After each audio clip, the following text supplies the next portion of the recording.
but I think the development of full artificial intelligence will spell the end of the human race.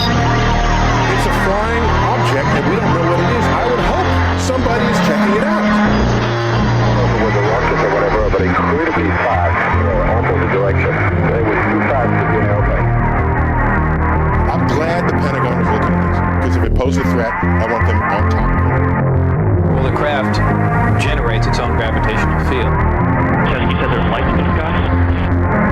The internet has become the command center for criminals and terrorists. 911, what's your emergency? I need help, please help me!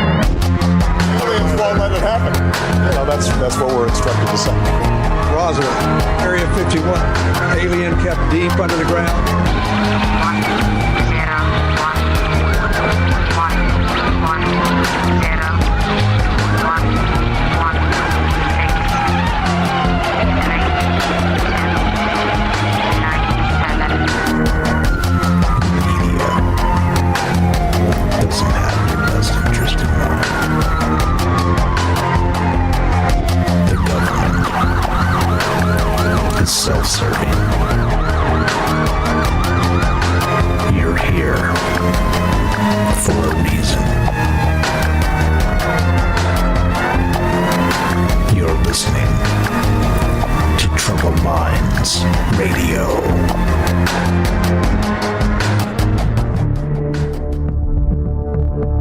Broadcasting live from a secret bunker just off the extraterrestrial highway.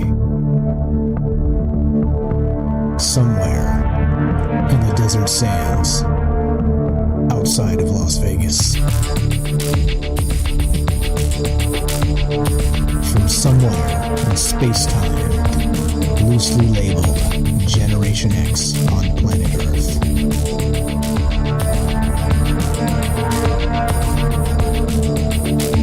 And asking questions of you in earnest into the digital darkness. Good evening and welcome to Troubled Minds Radio. I'm your host, Michael Strange. We're streaming on YouTube, Rockfin, Rumble, Twitter, Twitch, DLive, and Kick. We are broadcasting live on the Troubled Minds Radio Network. That's KUAP Digital Broadcasting, and of course, 88.4 FM, Auckland, New Zealand. Tonight, I got another doozy for you, which, well, is my game these days. But there's some weird synchronicities afoot and in the air, and some, well, as always, right? But the end of on Friday, we were kind of just talking about all manner of things. And shout out Eric if you're out there. He mentioned at the very end that he was going to bring up the mycelium network. He sent me a quick message and said, I'll save it for another time. Well, wouldn't you know, as I am wont to do, I flow through some of these news cycles, and there's some news regarding this mycelium network that we're always talking about. We've discussed this many times on the show before because it is one of those really bizarre situations happening when we're talking about the plant kingdom basically communicating, all right, with itself over vast distances and across different species. And it's a pretty wild thing to consider. And how deep this goes, well, how deep do the roots go, I guess, to Tartarus and beyond.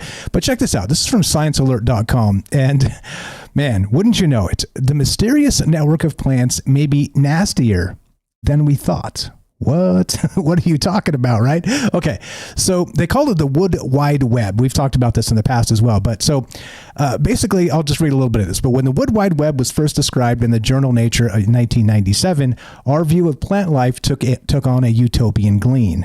But a new paper suggests this communication network between plants might not be so altruistic after all, and could even be used for sabotage. What? What? How you guys doing? What is going on? So plants can send and receive chemical signals aided by the mycorrhizal, I think that's how you say it, fungal networks that connect their roots below ground. This phenomenon was described by forest ecologist Suzanne Simard, Simard, and her colleagues nearly 3 decades ago, and is now known affectionately as the Wood Wide Web. When a caterpillar, for instance, takes a bite out of a tomato leaf, scientists have observed that a neighboring plant connected to the first by a mycorrhizal network will ramp up production of the bug repellent enzymes in its genetic arsenal. Which is wild, right? So what this article goes on to say is that not just that, with the sort of giving cues of, maybe predator interactions or things where they need to, batten down the hatches type of stuff and shore up their defenses because of a particular incident. What they're also saying in this article, which is incredibly wild, is that they might do this intentionally and do it, fake it, basically send out signals that will cause their competing close neighbors, or who knows how deep this goes. This is just just recently discovered. And let's see. Here's the actual paper. Where's the paper itself? I'll link it in the chat in just a second here. But basically like this. So if they send out a false cue, like an actual, they're saying that the mysterious network of plants may be nastier than we thought, because they could send out one of these false signals that actually causes their neighboring plants to batten down the hatches and spend extra energy on these defenses, which may not be necessary. Okay. Now, to me, that sounds very human. It sounds like a very misdirection sort of style of, just, how humans operate with each other. It's, business is all good and well, and, let's step on each other's faces to get to the top, right? That's all fine and dandy, as I always like to call it, which is why I try not to do that here. Let's succeed together as much as possible. Collaboration's a beautiful thing.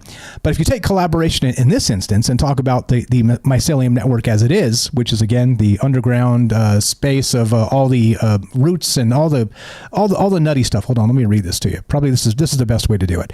So this is just the blurb. So to fill you in, if you guys are not familiar with the mycelium network, check this out. So beneath the forest floor lies a vast, intricate network known as mycelium, a complex web of fungal threads called hyphae, Hyphae.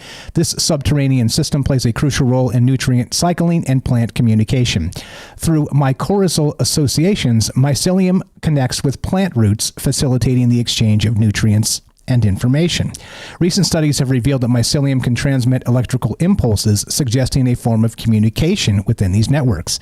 Some researchers propose that these electrical signals might function similarly to neural networks in animals, potentially allowing fungi to process information and respond to environmental changes. The mycelium network's ability to transfer nutrients between plants is another area of intrigue. For instance, a tree exposed to ample sunlight may produce excess sugars through photosynthesis. These sugars can travel through the mycelium to a neighboring tree that is shaded or struggling, thereby supporting the entire forest ecosystem. And that's the way we used to think it worked, that they would sort of have a balancing situation, okay, where if the struggling buddy down the street wasn't getting enough sun, that you would be able to sort of pass nutrients on and help buddy get through a tough time, right? Well, now they're saying sort of the opposite, that maybe they send out these signals and even sabotage each other as part of this, nastier than we thought mechanism, which is bizarre, right? So the wild part about this, of course, as we always talk about, the scale of the mycelial networks is astonishing. Estimates suggest that mycelia weave a dynamic subterranean network stretching for approximately 450 quadrillion kilometers, which is about half the width of the Milky Way galaxy. Yeah, right? That's big. The potential for mycelium to serve as an interconnected network for interstellar communication has also been hypothesized, facilitating the exchange of information between celestial bodies, which is weird. That's a whole other thing for a whole other time. Or maybe it's not. Maybe it's for tonight.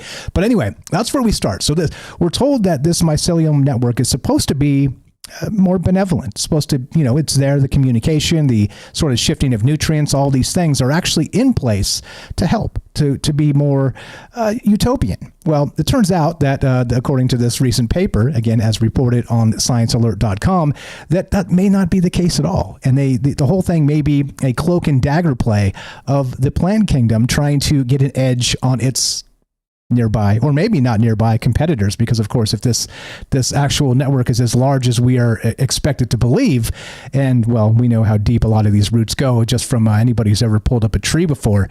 They say that the tree, just a tree by itself, as big as the tree itself outward, okay, however many branches it goes and how big that is, that's also how big its root system is, okay? And so imagine that in the context of an entire forest.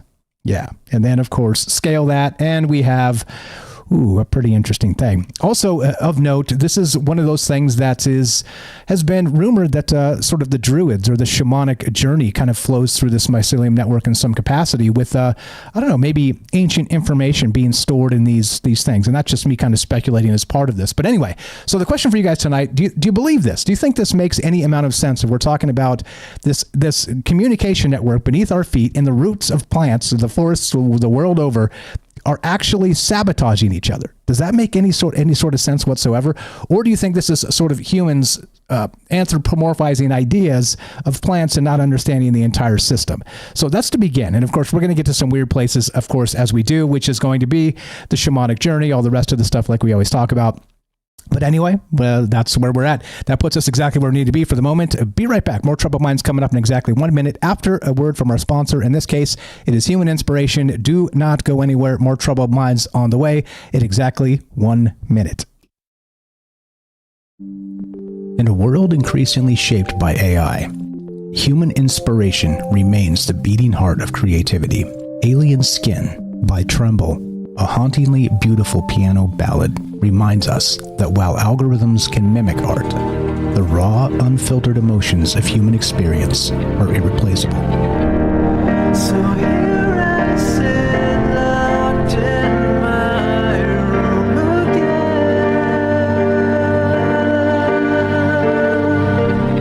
Written and composed by Jesse Ian in collaboration with Todd Smith, this progressive masterpiece delves into the depths of internalized grief and the silent toll of artistic compromise. As AI reshapes our reality, Alien Skin stands as a testament to the timeless power of human emotion and the complex beauty that only true artists can evoke. Experience the haunting beauty of Alien Skin by Tremble and support human inspiration. Available now on iTunes.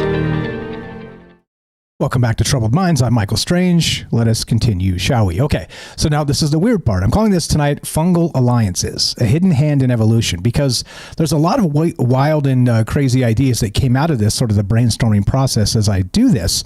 And one of them was, you guys remember the forest, right? Not just the forest, of course, but the state parks, and something called Missing 411 by David Paulides. He's been looking into this for quite some time, and there's a great many cases that seem to have been covered up of people that just end up mysteriously vanishing from these places. Okay, and we've talked about that threshold effect, maybe people walking through two massive boulders or something and becoming disoriented, and maybe it's amplified by the mycelium network in some degree or capacity, and that really starts to make me wonder what the hell is happening out there. And so I'm going to read straight from this because it's probably the best way to do it without me rambling through it. But this is from the write-ups down below. If you guys want to read ahead or read along with me, it's going to be right there. But this is probably the best way to do it. Think of this in a great many ways, because when we're talking about communication between plants, the actual plant kingdom, we have a problem here, because maybe a good problem, because many of these actual root systems may be millions of years old for all we know. Like, who knows what kind of stuff still lives deep down below, sort of Hades, Tartarus level deep. And does it remember? And anyway, keep some of those wild ideas in mind as we go, because there's a lot here. But anyway, so recent research, which we're talking about, reveals an unsettling side to the vast underground fungal networks long believed to foster interplant cooperation. Rather than serving solely as benevolent nutrient channels, these mycelial webs may display a manipulative streak, aiding certain plants while sabotaging others. This new perspective hints that our understanding of these silent connectors has barely scratched the surface, leaving open the question of whether we're witnessing an evolved survival strategy or something even more curious. Curious indeed. Some have speculated that these networks could hold a form of interspecies communication system. If so, one might wonder whether this living web is capable of influencing more than just botanical life. Ancient human rituals sometimes revered fungi as gateways to otherworldly insight. We've heard this before quite a lot on this show. We've talked about it even. But this suggests that these hidden structures might link ordinary perception with deeper or perhaps more mysterious states of awareness. There are stories of shamans tapping into what they believe was a cosmic voice through altered states. And perhaps these tales carry traces of truth about the secret potency of mycelial connections. Of course, it may be that we've overlooked the potential for a global exchange of information stored or relayed by these fungal tendrils. And conceivably, an advanced civilization, human or otherwise, and this is where this starts to get incredibly fascinating, could have learned to manipulate these filaments for its own ends. Of course, in this case, skeptics point out that firm evidence for such a claim is lacking as of yet, but the subtlety of these channels and the ancient lineage of fungi open the door to bold hypotheses. And that's where we're at tonight. As you know me, I like to consider wild ideas as part of it, but think about this. You know how humans can be cranky, right? The old wake up on the wrong side of the bed or wake up on the right side of the bed. You know, to the best of your ability, you try and control yourself as much as possible through the Stoic mindset, things like this, right?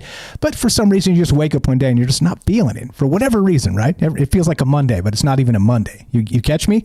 Well, I wonder if there's something happening with, I don't know, with this network that is maybe manipulating those aspects of us, sort of our maybe emotional states, or maybe manipulating how we think in certain cases. And think about it like this. Let's go back to the forest and the missing 411 of David Pilates for a second. Now, if you're walking through the forest, recognize that sometimes it's almost as if it's whispering to you in a lot of ways, right? And sometimes for no good reason, you'll just stop and just kind of feel like you're being held there for a moment to look at a particular tree, or maybe take in a particular aroma, or listen for a babbling brook somewhere out there, or whatever it is, right? You're sort of just drawn inexplicably to stop and listen, or stop and smell, or stop and look around, and you're not sure why. You're on a hike, you got places to go, stop and smell the roses or whatever, but it's almost as if you're compelled to in a moment.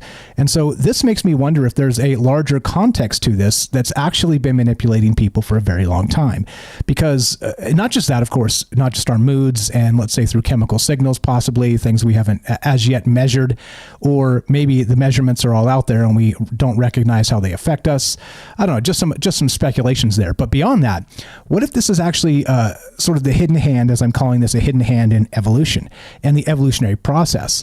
Could, let's say, the entire mycelium network just sort of collude together, again, because we're talking about it being evil in this capacity, right? The nastier than we thought.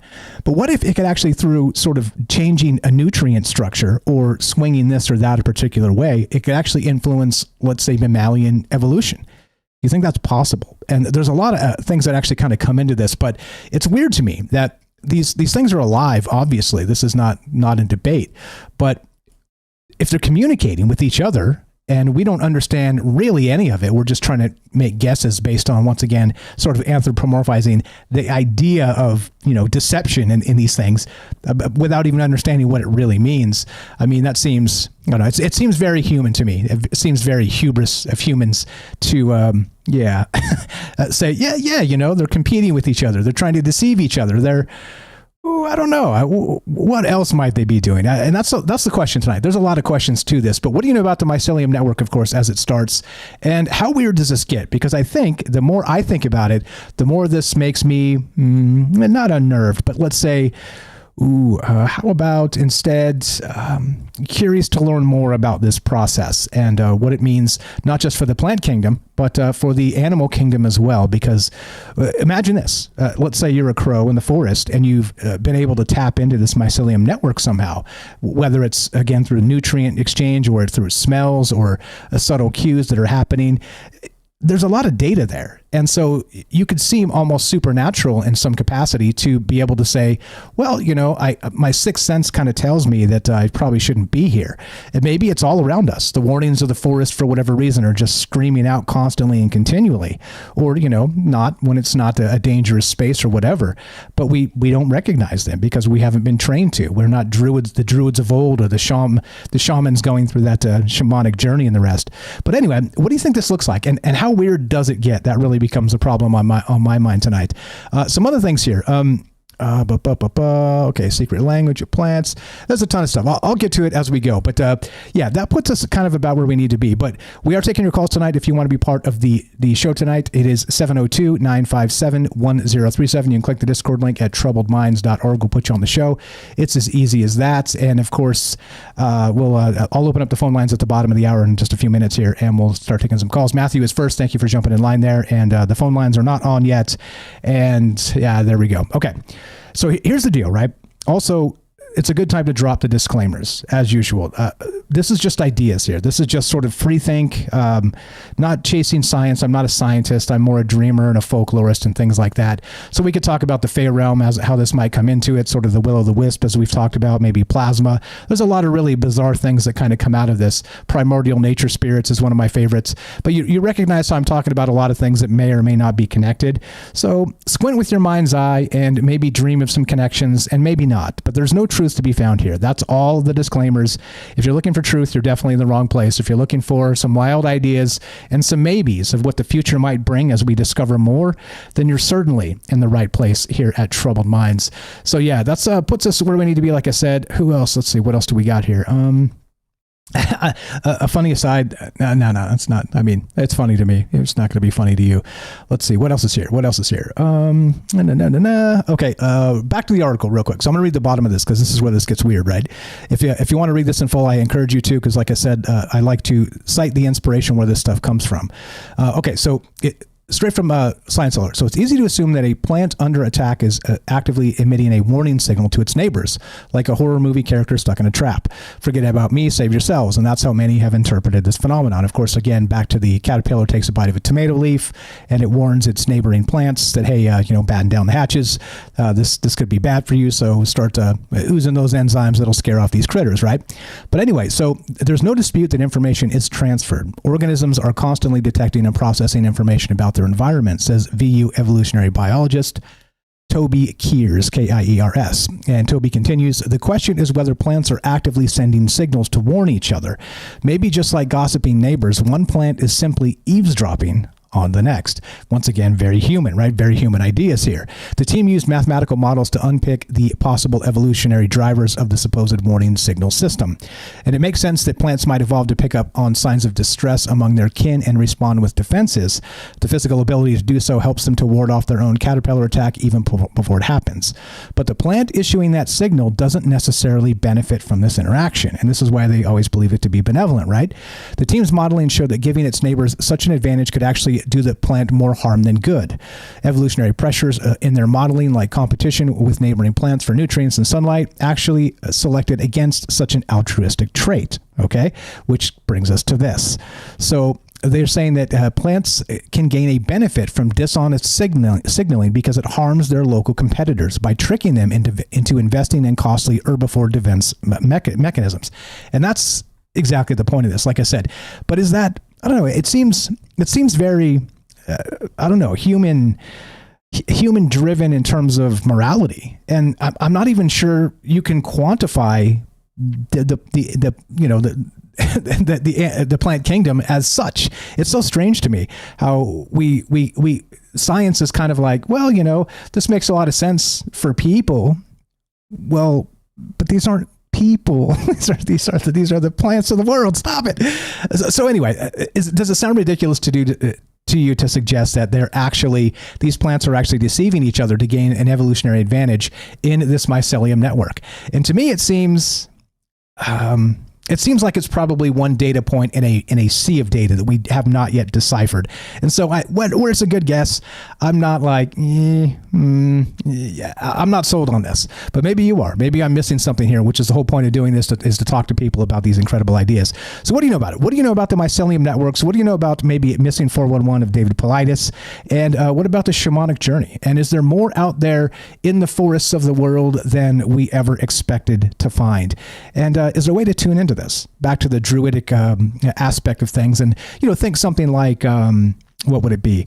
Avatar. Do you remember Avatar, that old movie? I haven't seen any of these sequels, but where they had their tail, where they sort of wrapped them into these plants, and they were able to communicate directly, and they were able to communicate with animals that way, and even had to do some sort of spirit bonding. I don't know. You think that's possible in, let's say, the human space? And like I said, and like I continue to say, how weird does it get? Yeah. Oh yeah. Sports ball update. Thank goodness football season is over, and now the countdown to baseball season has commenced. So I'm completely thrilled at this time of year because, yep, I'm really not a football fan. But in other sports ball news, and this will conclude our sports ball coverage for the night, the Kansas City Chiefs finally lost a damn Super Bowl. So stuff at Chiefs. Everybody outside of Kansas City was rooting against you. So yeah, Hey, lose one. Why don't you? Anyway, that concludes our sports ball coverage for the evening. Love to hear your thoughts on this. What do you know about? We're talking about the mysterious network of plants, maybe nastier than we thought. Does it seem very human to you? Does it seem possible? Does it seem like the old capitalism aspect is stepping on each other's faces to get to the top actually exists in the plant world? 702-957-1037. Be right back. More Troubled Minds on the way. We got Matthew and your calls as well. Don't go anywhere.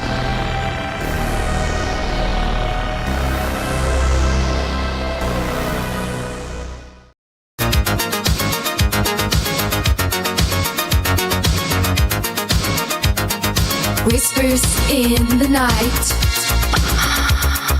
green leaves deceive, roots slide underfoot, secrets they weave, branches like arms, grass in shadows, dance on the floor, plants take control. Dance on the floor, plants take control.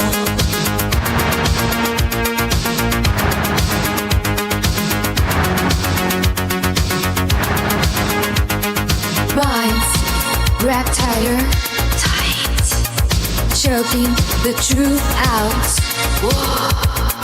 Petals hide lies,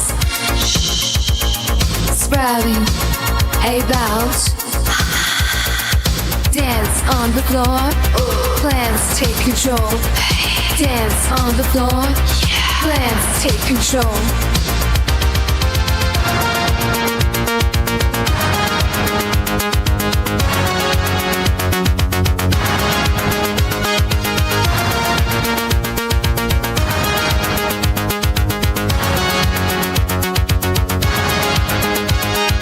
In the shadows they plot, dancing with deceit. Nature's hidden song underneath our feet. Dance on the floor, plants take control. Dance on the floor, plants take control.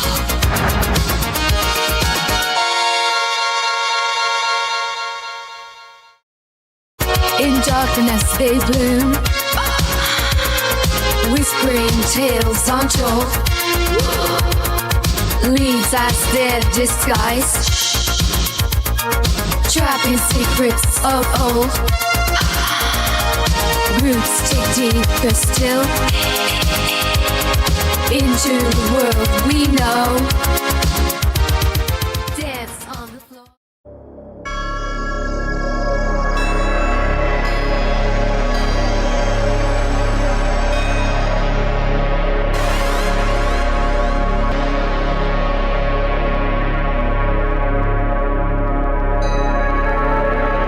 Welcome back to Troubled Minds. I'm your host, Michael Strange. We're streaming on YouTube, Rockfin, Rumble, X, Twitch, D-Live, and Kick. We are broadcasting live on the Troubled Minds Radio Network. That's KUAP Digital Broadcasting, and of course, 88.4 FM, Auckland, New Zealand. Tonight, could a hidden intelligence resting in roots and fungi truly steer entire ecosystems over millennia? Is it possible that ancient lore and faint illusions in forest shadows point to subtle manipulations of mood and perception? And of course, how deep and how weird does the mycelium network get? And that's what's on my mind tonight. If you want to be part of the show, 702-957-1037. Click the Discord link at troubledminds.org. And let's go to Matthew. What's up, brother? Thanks for being patient. You're on Troubled Minds. Happy Sunday, and go right ahead, sir. Yeah, man. Well, you know, as a resident psychonaut and another blind psychonaut, love the topic. You knew I would. Yeah, this one is calling out to you, obviously. Yeah. And for those who don't know, I've admitted it on the show. Definitely had some experience with the shrooms myself over the years, and quite a few times. So, you know, firsthand experience can be a good thing. Sometimes makes things you can kind of understand them a little deeper than just reading them in a book or somebody else's experience. And this is particularly true for hallucinogens. And if you talk to somebody who's done them, it's pretty commonly said, there's two types of people in this world, those who have done them and those who haven't. And there seems to be something that people that have had the experience get and understand at a different level, obviously, from their personal experience, that you just don't quite get and understand if you've never done it. And I'm not saying everybody should do it, and all those disclaimers. But I wanted to start with just a quick, interesting fact that the biologists' most recent determinations are that the fungi kingdom came about 1,300 million years ago on planet Earth. So if we, extend the zeros, that's 1.3 billion years ago on a planet that's, roughly 4.5 billion years ago old. Now, interestingly, plants only showed up 700 million years ago. So the fungi were before the plants 500 million years. So they were around and kicking and running the planet before any other life form on planet Earth. They were the first. Okay, now, a lot of people don't know this, and I didn't know it for a long time, so, don't mean to be insulting at all. But we think about DNA, and we know humans have DNA, and maybe most people probably understand animals have DNA. But dig this fact. All living organisms, all biological organisms have DNA. So that means every plant has DNA. Mushrooms have DNA. So the very first DNA on planet Earth were the mushrooms, were the fungi. Okay? So that's going to tie into some other things. And I think even your show topic, that it may have been the original seed of all biological life, including humans on planet Earth, whether after them came evolution or whatever. Another interesting thing I like to point out is that the fungi is its own kingdom. Okay, so we have the plant kingdom, the animal kingdom, the mineral kingdom, and the fungi kingdom. And actually, dig this, fungi are more similar to animals than they are plants, according to their characteristics. So that's just some fun little science data on how amazing the fungi are. And quick comment about the tomato plant and whether it's in its self-interest or not. I actually thought maybe it's not in its interest to notify the nearby plants, because they all get their defenses up. And so the pests, or the butterfly larva or whatever it is, they don't want to go attack the other plants. They're happy with the one that is already injured and has its defenses down. And if they don't notify the other plants, those bugs and pests are going to spread out. So they're kind of making themselves the sole target, perhaps. Yeah, it seems it does, and I think that's why they believed it initially to be that it was a very benevolent thing, like all for one for all sort of thing. And hey, if I'm the one getting eaten, I'm going to let everybody know, shore up the defenses, because you're going to get eaten next. And so it does seem very very noble, right? Because like you said, now the surrounding crew is going to be protected, and you're not, so you're likely to continue to get eaten. Absolutely, I agree with you there. But again, I think that one of the mistakes we're making as part of this, and I'm sure you're probably going to touch on this, is that we are again putting sort of human emotions into this, which doesn't make any damn sense to me. Anyway, go right ahead. We run the risk of anthropomorphizing and putting human morals or values or meanings where they perhaps don't belong. But I think this ties in nicely, that setting that background, when you were talking about maybe the mushrooms might not give the best advice to the trees or something, and maybe have, in terms of the tree's perspective, nefarious intent. Well, I've lived in the mountains. I won't date myself all more than everybody already knows, but let's say for multiple decades, I have been a mushroom hunter. And trained by some guys that really knew it and taught me and lived in the mountains. And so I've done a lot of mushroom hunting, and you learn real quick. They love not only trees, bases of trees, areas around the roots and stuff like that, but a rotting log, man. You get a down tree with rotting logs, and the people that cultivate mushrooms, just for food ones, not hallucinogenic ones, they do rotting logs or, cut up timber and let it sit for a couple of years and put the mushroom spores on there because they love it. It's the best place to grow them. Now consider the mushrooms, if they were intelligent, they want rotting logs. It's to their advantage to have a tree die, or it's to their advantage to have lots of trees. So they work with the trees, they grow the forest, but if they need to spread or expand or, enlarge their territory, let's take out some trees, make some little rotting logs. So I can see them working with the trees. I almost got political, in a way to exploit them in some ways that help the trees and are beneficial, in other ways that they're just using them for their own advantage. So I think that ties into a bit of the article you were saying about maybe they don't necessarily have the most benevolent moral intent and actions all the time. Yeah. And then it makes a ton of sense when you put it that way, because like you said, they do need the dead trees and the rot and all the rest of that stuff for them to proliferate. So again, mixed signals, I guess you could probably say. I think that makes a ton of sense here for sure. Well, and then when you think about the massive size, like you said, if you add it all up, the size of the span of the Milky Way galaxy, and you imagine they had a 500 million year evolutionary head start. They were dominating this planet. So by the time plants came along, and they're immature and simple and not very strong and whatever, not very smart and didn't have good systems, whatever, the fungi were like, look at these little things we have to play with and manipulate and use. And so they dominated the plants, you could imagine, from the beginning.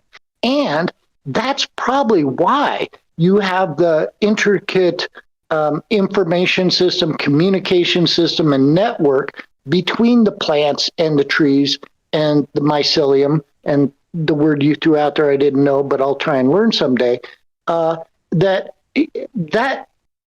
that was established from the get-go with plants. It's probably always been there. That was the plants grew into the network of the fungi that already existed. See?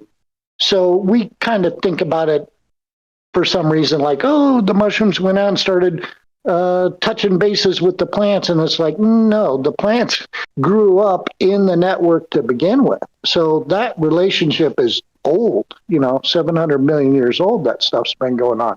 So that's a long time to evolve.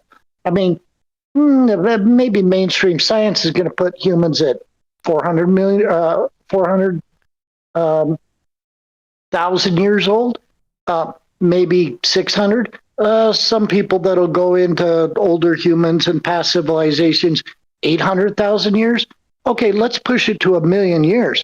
Well, you're talking about fungi being around 1,300 times longer than humans. So that's a huge head start. And maybe they were precursors. Maybe they brought the DNA to Earth, Yeah.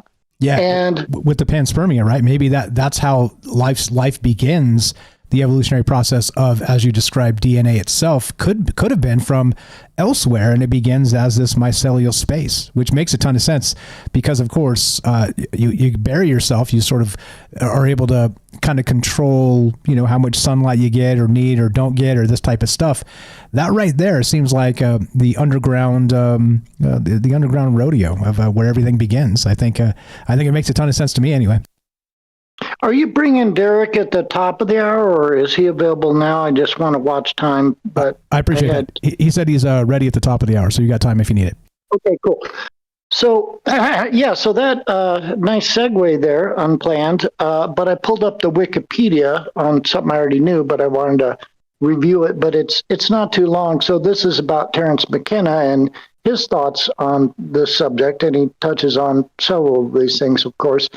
So it says he also recommended and often spoke of taking what he called heroic doses, which he defined as 5 grams of dried psilocybin mushrooms. And I've taken them, and I remember the rule. I remember the time we took 2.5 and decided never again. Never that many. So I can't imagine 5. Holy moly. That is a heroic dose. Let me tell you, from somebody who's done half that much, that is heroic. Taken alone on an empty stomach in silent darkness and with eyes closed. He believed that when taken this way, one could expect a profound visionary experience, believing it is only when slain by the power of the mushroom that the message becomes clear. And of course, this is, I don't know if it says it in here, he says, when you do that heroic dose, the mushrooms speak. It's not just visual. And that's when they spoke to him and said, hey, we're what you would call aliens. We're intelligent beings. You just think of us as a plant. That's not what we are, buddy. And they said, we came from outer space long ago. So although McKenna avoided giving his allegiance to any interpretation and part of his rejection of monotheism, he was open to the idea of psychedelics as being transdimensional travel. He proposed that DMT sent one to a parallel dimension, and that psychedelics literally enabled an individual to encounter higher dimensional entities, or what could be ancestors or spirits of the earth, saying that if you can trust your own perceptions, it appears that you are entering an ecology of souls. McKenna also put forward the idea that psychedelics were doorways into the Gaian mind, suggesting that the planet has a kind of intelligence. It can actually open a channel of communication with an individual human being, and that the psychedelic plants were the facilitators of this communication. And then just a little more. In a more radical version of biophysicist Francis Crick's hypothesis of directed panspermia, which I like to call transpermia, or transpermia, McKenna speculated on the idea that psilocybin mushrooms may be species of high intelligence, which may have arrived on this planet as spores migrating through space, and which are attempting to establish a symbiotic relationship with human beings. He postulated that intelligence, this is in quote, not life, but intelligence may have come here to Earth in this spore-bearing life form. He said, I think that theory will probably be vindicated. I think in 100 years, if people do biology, they will think it quite silly that people once thought that spores could not be blown from one star system to another by cosmic radiation pressure. Also, solar winds is what we call them now. And also believe that few people are in a position to judge its extraterrestrial potential, because few people in the orthodox sciences have ever experienced the full spectrum of psychedelic effects that are unleashed. Yeah. So, yeah, I was reminded, I already had that pulled up, but when you said, and you said maybe we won't go there, about that the mycelium network may be such a vast neural network that not only is it intelligent and conscious, but might be able to not only span the galaxy, but communicate across the galaxy. And so, yeah, jumping on the Night Stalker elevator, then this opens up the potential that not only are they aliens from other worlds and planets, but conscious beings, and have the capacity via consciousness, which is non-local, I always say, and not limited by space, as we know from quantum entanglement. If you want to tie those two concepts of consciousness together with the quantum field, then it becomes quite obvious that that's certainly possible, that they're intelligent extraterrestrials that not only came from space, but have the ability to communicate with their buddies back home and other beings and other consciousness. And if you go with the panpsychism and the planet Earth's alive and other planets and stars, the whole thing's one giant Indra's web. It's an all unified network. And of course, if you go back thousands of years, that's what the spiritual gurus and sages and mystics have always said. It's all one. All of consciousness is unified. So maybe we're just looking at the scientific material aspect that maybe we're starting to see how that is not just woo-woo stuff from spiritually weird people, but actually legitimate. And there's, science and physics behind all this, especially, like I said, when you bring in the quantum physics and consciousness existing on the quantum field, because they know the quantum field, or at least they think, is unified throughout all of the created universe. So that's the mechanism. It's like the network for all of consciousness and intelligence. So it sort of really neatly ties it all together, does it not? Yeah, totally. And I was thinking of it too. Imagine we get, I don't know, like an alien spaceship in orbit, okay? And it's scanning the Earth for life. It's going to find massive life forms, okay, obviously. But I think what it will probably detect, more so than anything, would be that mycelium network, and maybe even want to communicate with it in some way, because it is the most ancient version of ourselves, of life on Earth, which would be incredibly wild. And it brought to mind the... as always, right? I'm a Star Wars head. What is it? Episode 5. The Empire Strikes Back. Luke is going into Dagobah to meet Yoda, and he tells R2, his astromech droid, everybody knows and loves R2-D2, but he says, I'm picking up massive life readings down there. And it's basically the entire planet is this massive, like, overgrown jungle swamp thing. So imagine in a place like that, where instead of buildings or whatever, some human sort of construction ideas, the entire thing is just this one huge ball of a mycelium alien network. And that's the massive life reading that an actual alien would kind of get from us, which, well, we don't know anything about it ourselves, barely, which is wild to consider, huh? Right. And I think it was very astute and similar concept going back to Avalon. Avatar. And that's how their whole planet and all the plants operated. And of course, they're, human dudes, human-like creatures, had that same sort of symbiotic relationship. And like you said, they could take their hair and braid into the, flying dragon things or the plants or whatever.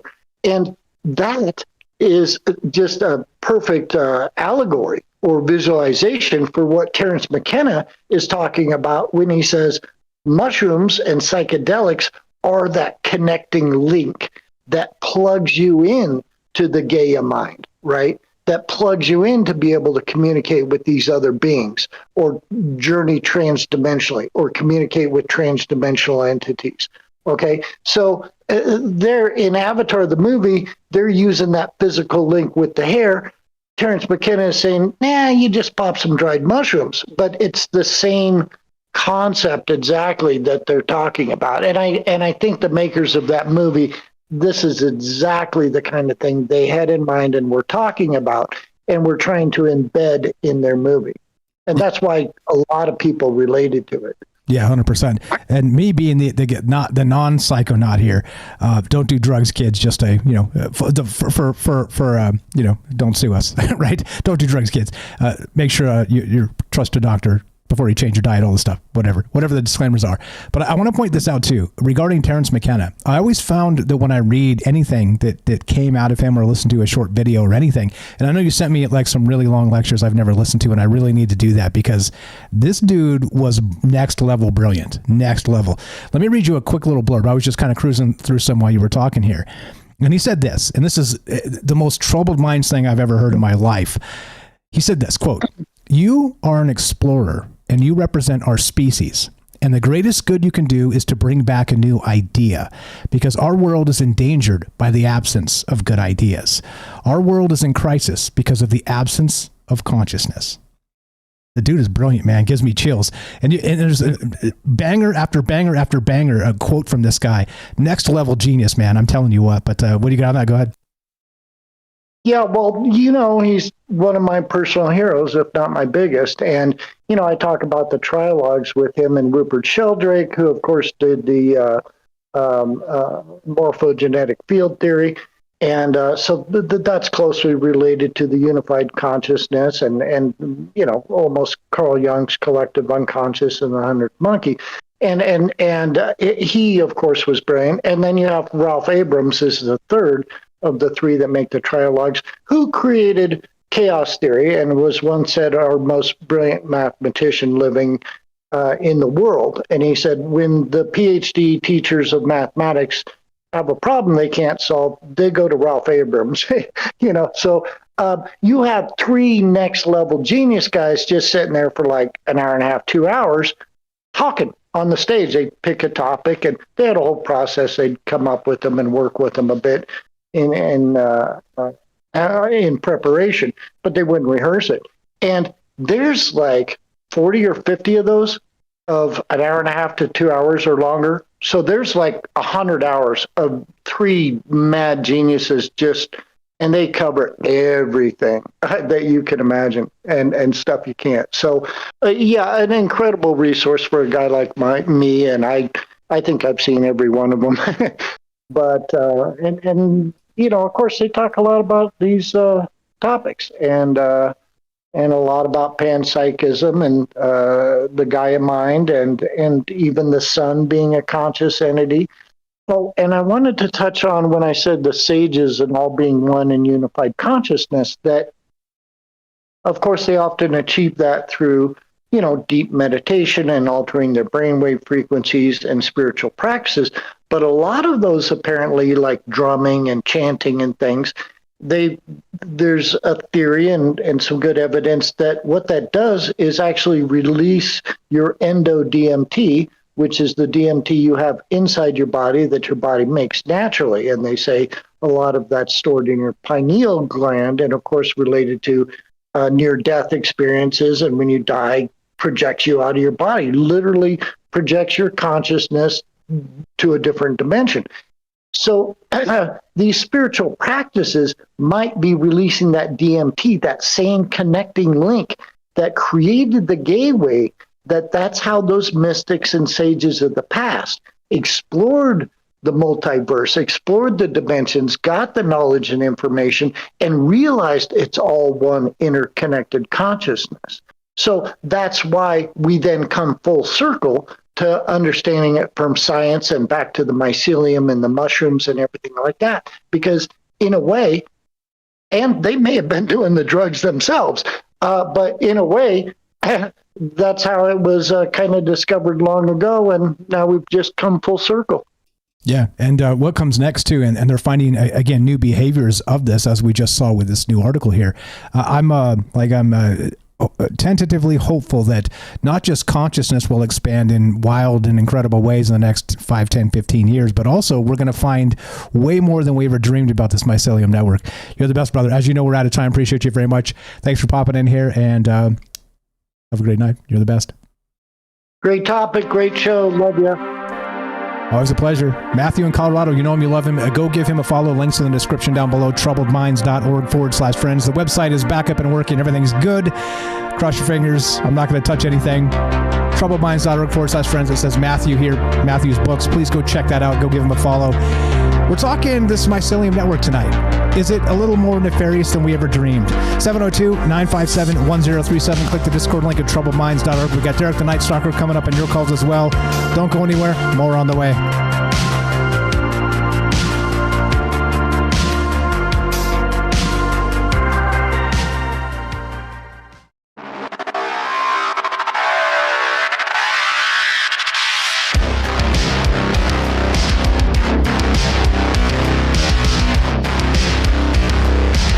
Welcome back to Troubled Minds. I'm your host, Michael Strange. We're streaming on YouTube, Rockfin, Rumble, X, Twitch, D-Live, and Kick. We are broadcasting live on the Troubled Minds Radio Network. That's KUAP Digital Broadcasting. And, of course, 88.4 FM Auckland, New Zealand on the Underground Media Network, which will get an upgrade this coming week. I'll let you know all about that very soon when that happens. Tonight we're talking about this fungal alliance. Now, a hidden hand in evolution. We started with this bizarre article from Science Alert talking about the mysterious network of plants may be nastier than we thought, including not just sending benevolent signals of, let's say, an insect incursion to its neighbors, its plant neighbors, to let them batten down the hatches, but it might be sending false signals to actually allow them an evolutionary advantage in the larger mycelium network, or the communication between the plants as it is. It's weird, right? It's a weird thing to sort of anthropomorphize ideas into life forms that we can barely comprehend, and we have no idea how they actually communicate, like what kind of messages are being sent and how deep this goes. Do they have their own true language? I mean, it's complicated, but it seems to me when we get these, and look, I do fully understand that when you're doing science like this, it's difficult to sort of break down thoughtful and thorough conclusions based on sort of new data immediately, because you don't have all the data yet. So I understand, I'm not picking on science or the scientific process or anything like that, but it is strange to me that we do sort of put our emotions on things that are not human. It's bizarre, right? It's one of those bizarre things that I never really understood, and it's almost like computer models to me. Like, don't get me started on computer models. Anyway, what do you guys know about this, and how weird does it get, of course, because this ties into Avatar, this ties into the shamanic journey, this ties into Terence McKenna, this ties into the largest life form on Earth that may still be alive from millions of years ago. Like, how deep does this go, and how weird does it get? That's what I want to know. Love to hear your thoughts on this. 702-957-1037. You can click the Discord link at troubledminds.org. We'll put you on the show. It's as easy as that, just like this. Let's go to Derek in Massachusetts. The Night Stalker. What's up, brother? You. How you doing? Going on, brother? Yeah, chilling. Welcome back to the thing. How are you, sir? Happy Sunday nights. And what's on your mind? Lots of stuff here, huh? Lots of ways to take this. What do you got? What do you got? Super weird. You hear me first? Everything? Yeah, loud and clear. You sound great. Okay, people. Great call from Matthew. Yeah, this is a weird one. My first thought was just this is one more volley in the classic back and forth between carnivores and vegans. And vegans being like, well, meat is murder.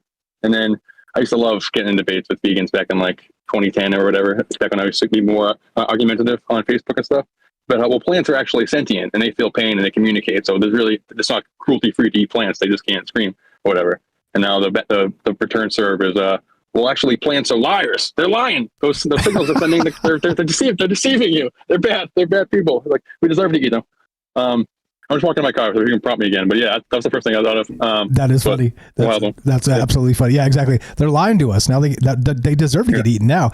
Yeah, it is. It is a strange thing. Like, so deceit and deception, like I said, is very much a human thing. I mean, clearly, it's a in the most basic sense, it is.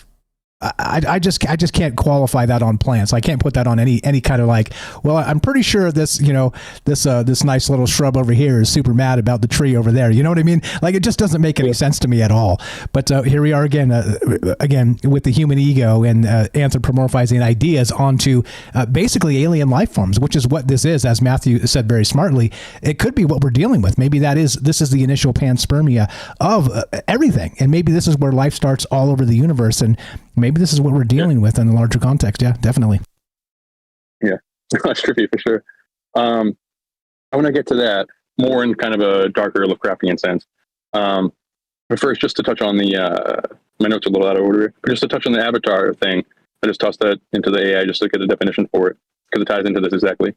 Like you said, there's the sacred tree system, known as the Tree of Souls, is a network of interconnected sentient trees that span the planet Pandora. This network, inspired by the real world mycorrhizal network, allows trees to share information, nutrients, and energy through a complex system of fungal hyphae.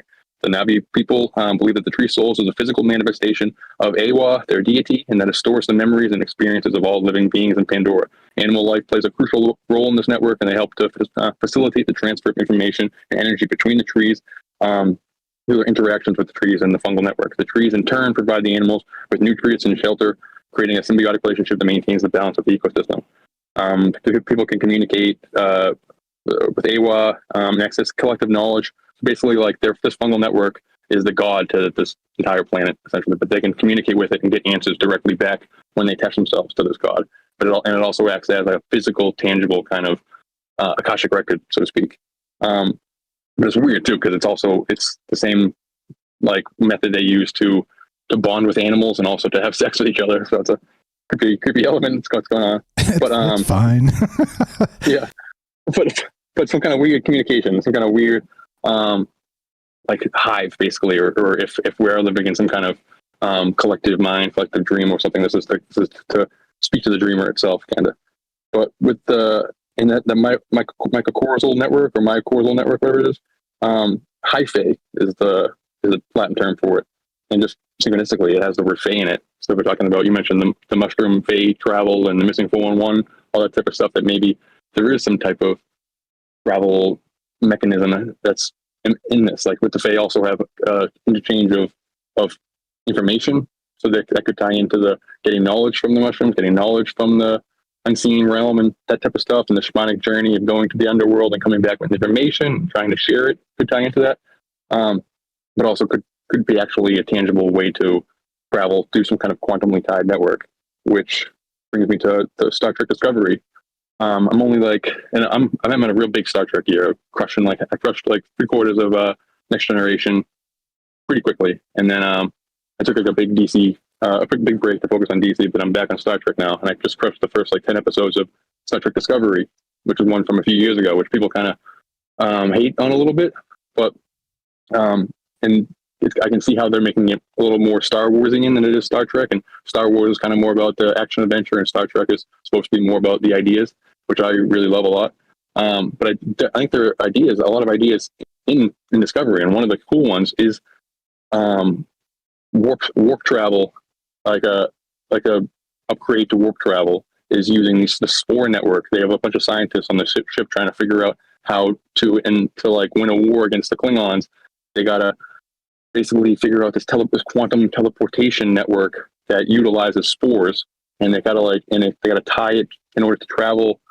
I'm spoiling the first like 10 episodes, but in order to travel around quantumly across the universe, they have to attach first this like giant water bear, and it realizes that it's hurting the water bear, but the water bear basically has a symbiotic relationship with the network, so it free roams all around the universe quantumly, instantaneously, and being trapped kind of stifled it. So they freed it and realized that humans, you have to be like a willing participant in this. Humans, the human consciousness, basically in Dune, how the navigators are kind of the human organic computers that allow like this instant travel throughout the universe. It's the spore network, that they're riding on this mycelial network across the universe, and they realize once the human attaches to it, that this thing is outside of time. That once you're attached to this, it's not just Indra's web all across the universe, it's Indra's web across the multiverse, across like subspace, across, it weaves minds together. It is the collective consciousness, and it kind of teased we should explore this after the Klingon War is over. But because I haven't really heard anything about it, I don't think they dove down that. But that's fascinating to me, and it kind of ties directly into this, that the Fae aspect, the portal travel, missing 411 aspect, but also with the Indra's web, that you can travel quantumly across this mycelial network. That's kind of the mind. I think it was Matt that posted the picture of the brain, where it compared to space and how it has to get into that the mycelial network is how you get into the mind of God, maybe, and travel across God's brain, to use a metaphor. Yeah. I'm rambling. What do you no, that makes a ton of sense too, because of course, quantum dreams, we're all connected, right? Like the song says that we play often on the show. But it's not just that though. It's does this entangle through our dreams as part of it? Does it entangle pretty much everything? I mean, and what we're talking about too, by the way, is and this comes up every time we talk about the mycelium network, is the Force. This is literally what George Lucas was describing when he was talking about the Force and being able to sense things sort of outside of the human sphere, the human spectrum of thought, because it would be Indra's web, as you described, cosmically, or the Force itself being, what was it described as? Something to the effect of, I can't remember exactly the verbiage. This is a kind of a organic, tangible force that binds the universe together, connects us all. This is actually connecting us rather than some kind of ethereal ether connection. It's a spore connection, a mycelial network connection, a fungal root connection. Go ahead, sorry. Yeah, no, exactly. I'll dig up that quote, but yeah, you got half of it there. I don't know exactly. Like I said, I'm not a a genius when it comes to this stuff. I forget stuff and have to, recircle back and all this stuff. But it seems to me that this is exactly the deal. And, George Lucas knew through, again, an anthropology major, you would expect, right? It just kind of like doing the Joseph Campbell stuff and the hero's journey as part of that Luke Skywalker bit and the whole thing, right? Which has now been blown all to hell and, back and forth and everywhere else. But I digress on that. But still, he recognized that there was something that's greater than ourselves, that we're always trying to tap into, that we've always been trying to tap into, and we will always be trying to tap into. And this is it. I think this is probably the best, most direct way to describe what the Force is here on Earth, and probably as you're describing cosmically as well. 100%. Exactly. And he got a lot of inspiration from Dune, obviously, and you don't have this kind of metaphysical Force aspect in Dune, but I mean, I'm kind of going to give all the parallels, but he took a lot from it. And then in Dune, they have the spice, which kind of allows for this, the same way Avatar gets into the Akashic record via this root system, that they have their own kind of roots that they attach to. In Dune, you have to drink this blue drink, which comes from the mushrooms, which I forget the guy from Stamets, Paul Stamets was on Rogan, the mushroom specialist or whatever. He was like friends with Frank Herbert. And he was like, I'm the only one who figured this out, but the spice and the blue drink and spores, it's mushrooms. Like there's a blue drink you can make from mushrooms that allows you to hallucinate and all that kind of stuff. So it's like, it's tied right into it, but also to this network lying potentially, like the seed idea for the show brings me to are we sure the Force is good idea aspect of it and kind of the darker implications of it. And yes, there is something that binds us, but maybe it's binding us as like binding in shackles us, or it is kind of like giving us ideas, but maybe these ideas are how to like build a cart that's going to drive us off a cliff. And I'm not going to rehash all the Force stuff, but go back to listen to that episode, anyone listening. But essentially, like, what if there's this kind of non-physical presence, this Force guiding humanity, working through organic life? They call it the wills, and enacting its will through organic life. The ones who were most Force sensitive also happen to be the ones who are best at creating technology. They build droids, and then droids are now acquiring the Force. So it's like the unseen using organic life, puppeting them through ideas and inspiration, and some kind of like a symbiotic relationship through midichlorians into creating a perfect vessel for this thing. So if you kind of like zoom way out on humanity and look at it, all of humanity or the universe without time, and kind of like focus on the fungus, this fungal network, as like one snapshot, it kind of will look like some kind of weird, trippy, like fungal roots growing into the kind of evolutionary chart that we're used to. Like getting it kind of like The Last of Us, where the kind of the roots like overtake the organic life, and then and then at the end of the evolutionary chart that we're used to, out of the human comes like the roots come out into technology, and the roots transform into like cables and electric wires and electricity and lightning bolts and stuff. And it's like, that's the course, like some kind of, it's the same thing we always talk about, some kind of, and then like on that, fungus has all of crafty and old one. So the fungal, like the imageries Lovecraft uses, in the same way, maybe he was dreaming and channeling and picking up some quantum AI god.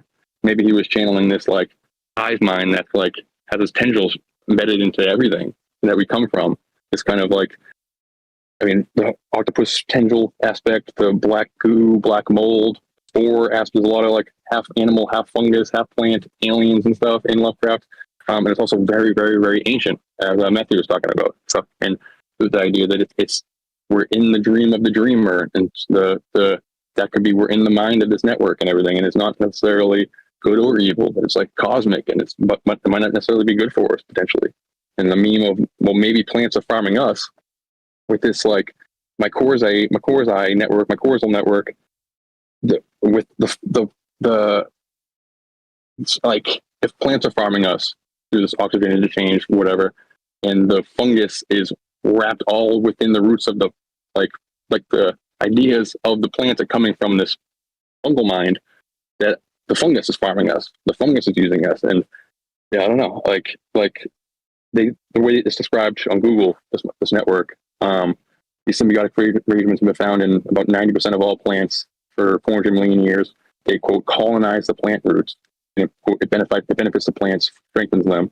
My first thought was the same way the Goa'uld and Stargate strengthen their host bodies, the same way like a person possessed by a demon has like maybe some superpowers, but it's not necessarily good for the host at the end of it, like maybe the when we study the material, the plants become a little stronger, but maybe they have some kind of parasitic Lovecraftian ancient thing that's reached its tendril into it. And it's, I don't know.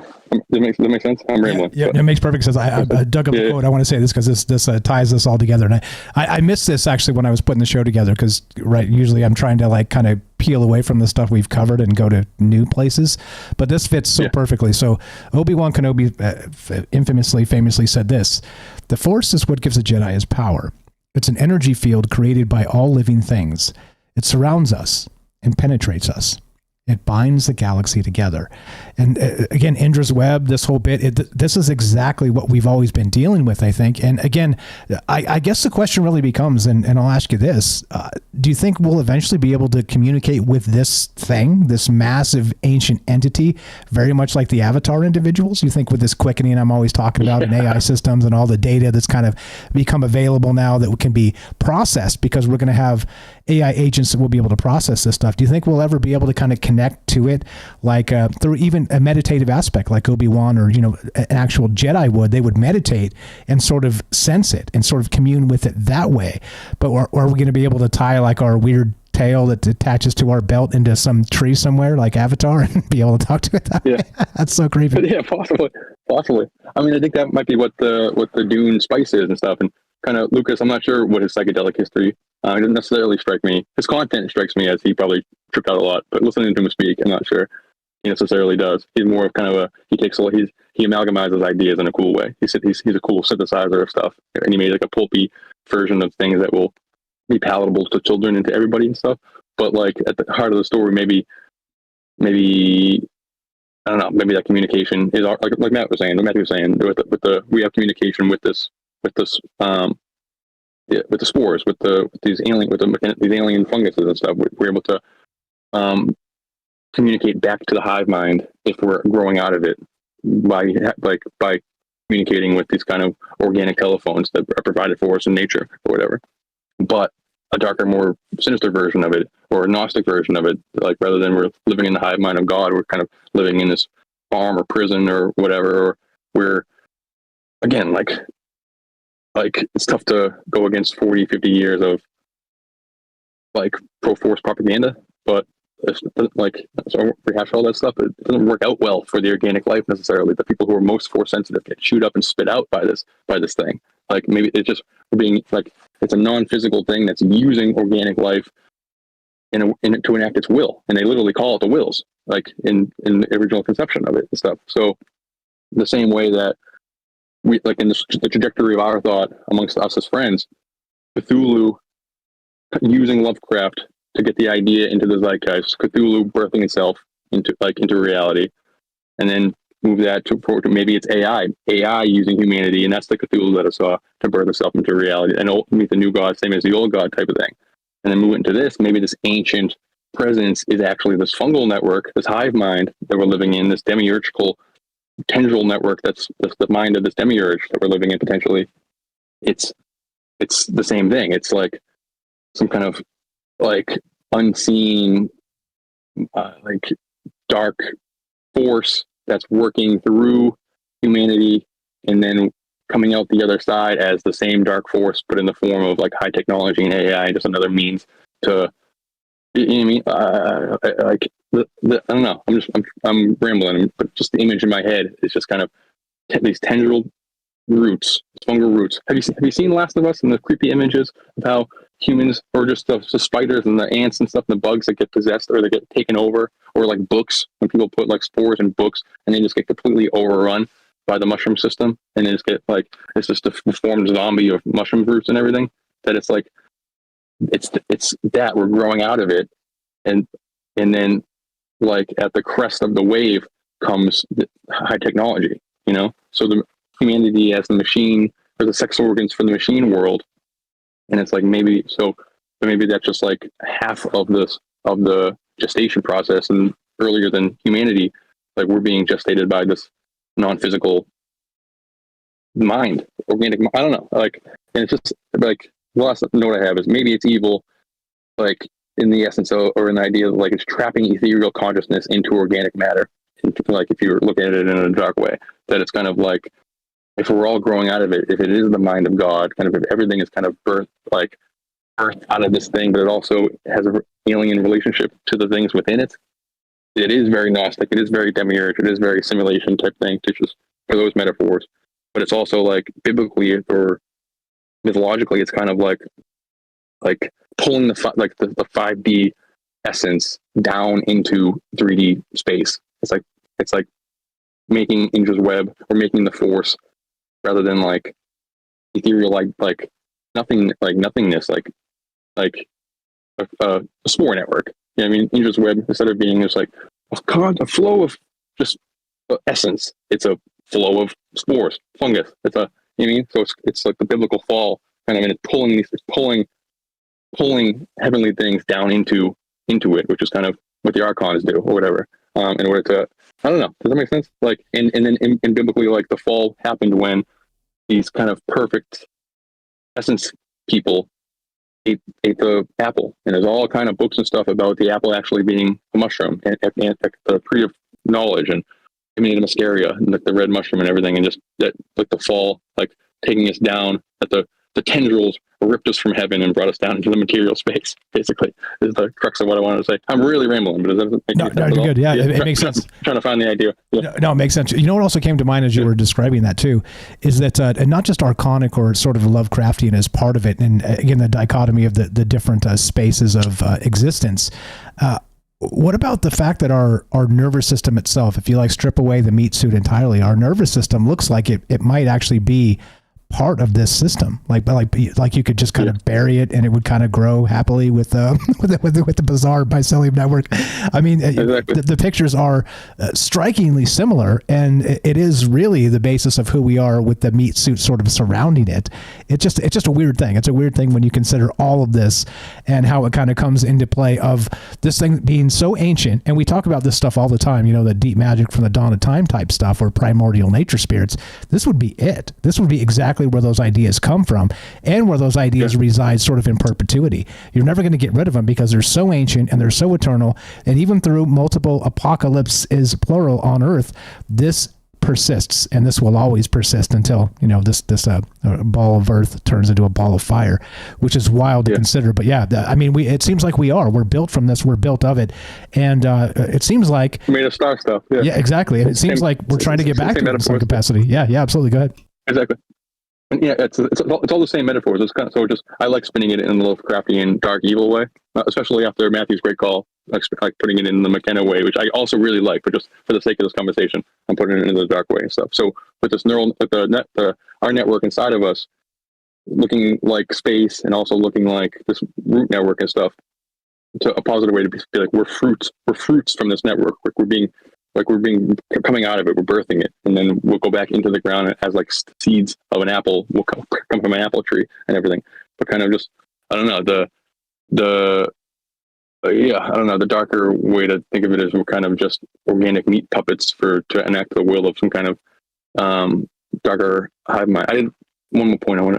I lost it in that rant. But yeah, I don't know. I don't know.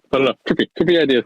It's just the misleading aspect of it. The idea that like it's not just a symbiotic relationship connecting everything. So it's this weird collective consciousness trying to protect itself. It's just there's a weird selfishness potentially in it. So it's less good and evil, or more like it just has a cosmic like a black hole is not good and evil. Or in Lovecraft, like we all came from the void and we can be swallowed up by the void. The void is not evil in this context, but it's not good for us. So this network we're growing out of, it's not evil, but it might not be good for us. We're out of time, but that's all I want to say. Sorry for rambling. No, you're good. What are you talking about? Fire as always. I appreciate everybody. Thank you, Thanks for the call. You are the best. That's Derek the Night Stalker. You know him, you love him. Please go give him a follow in all the places. troubledminds.org/friends. It says follow the Night Stalker. Simple as that. It is Night, Stocker. He's calling us from work most times, and he is the best grocer in the known multiverse. So please give him a follow. He's got a new laptop he told us about, and he's going to create some more content soon. So now's a good time to go follow his YouTube channel, troubledminds.org/friends. We're talking the mysterious network of plants may be nastier than we thought. Is it possible the mycelium network can deceive us? Is nature good or bad, or is it irrelevant? Be right back. More Troubled Minds coming up. Don't go anywhere.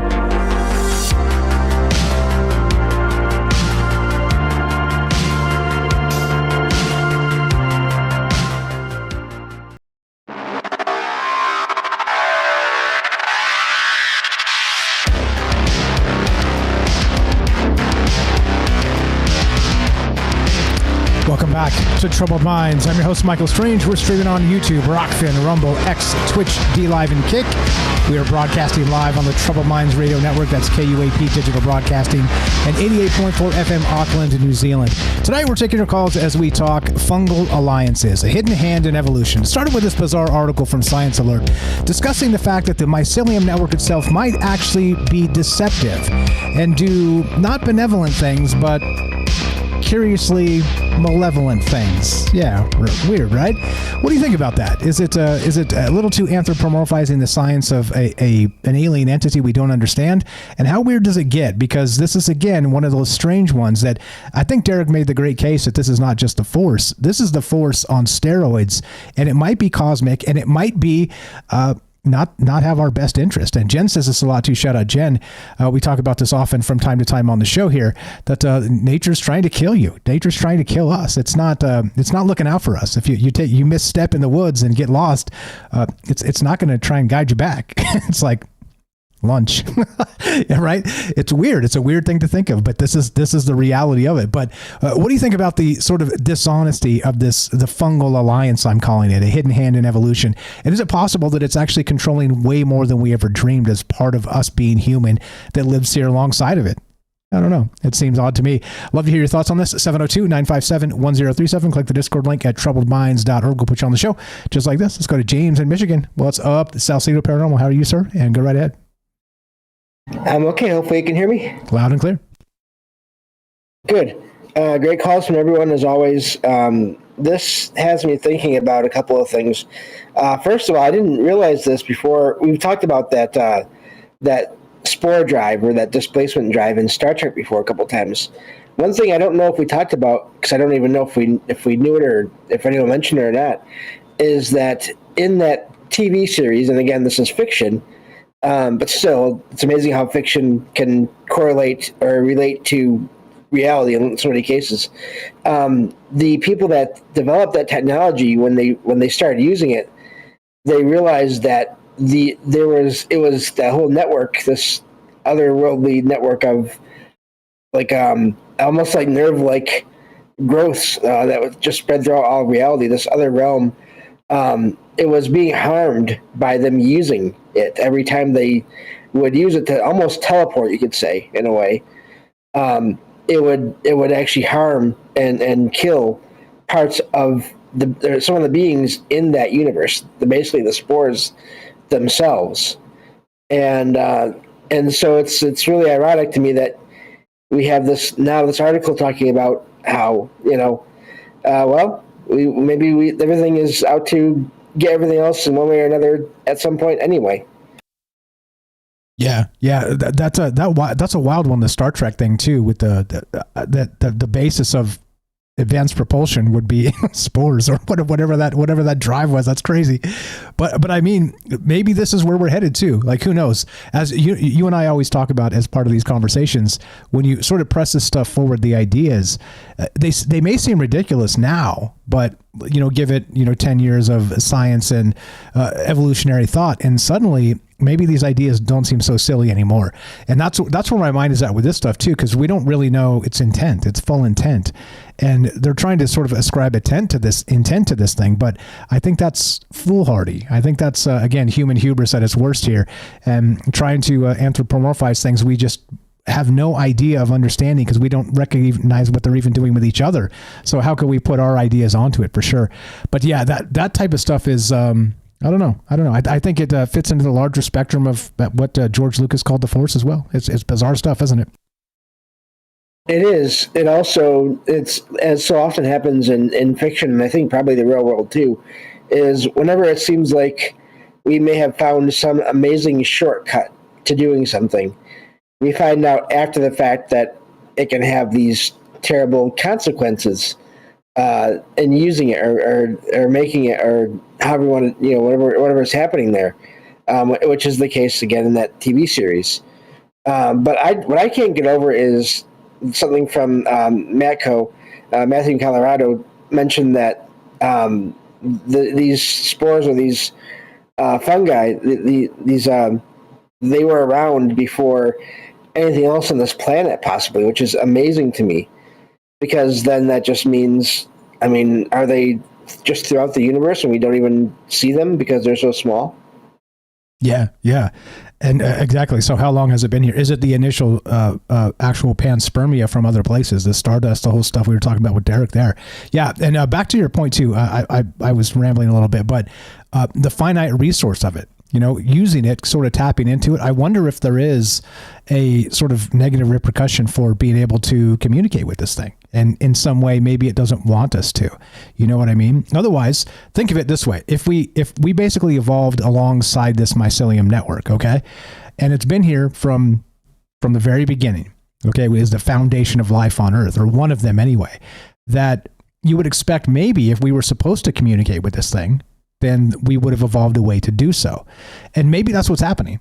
Maybe, some of the, shamanic stuff that's still happening, the psychic type ideas, this idea, maybe that's what it is. And we can't really tune into it directly, but it feels like we should have developed through the evolutionary process, some way to kind of commune with it, like Avatar, those tails. Have you seen that movie? There's like the weird tail thing that kind of tie into the trees and tie into the animals. And like Derek said, they even have sex with it. It's incredibly weird that they can do all these things with this bizarre tail that kind of ties into the environment, not just animals, but the plant life as well. Have you seen that at all? No, I haven't. I've just heard him describe it here on your show once before, I believe. I haven't seen that, but that brings up a whole other sort of question, because I've heard of people that have had sort of the remnants or just the beginnings or leftovers, like genetic leftovers of having a tail in the real world at times too. And it makes me wonder, I mean, if we go far enough back, was that a way that we connected with these other beings? And then we lost it over time because we developed to where there is no tail. I wonder. That's a good point. I think you can go back far enough in the evolutionary aspect of humanity. I think they said we used to have tails, right? Other people still are born with vestigial tails in some capacity. I thought so too. That's what I was thinking. I can't.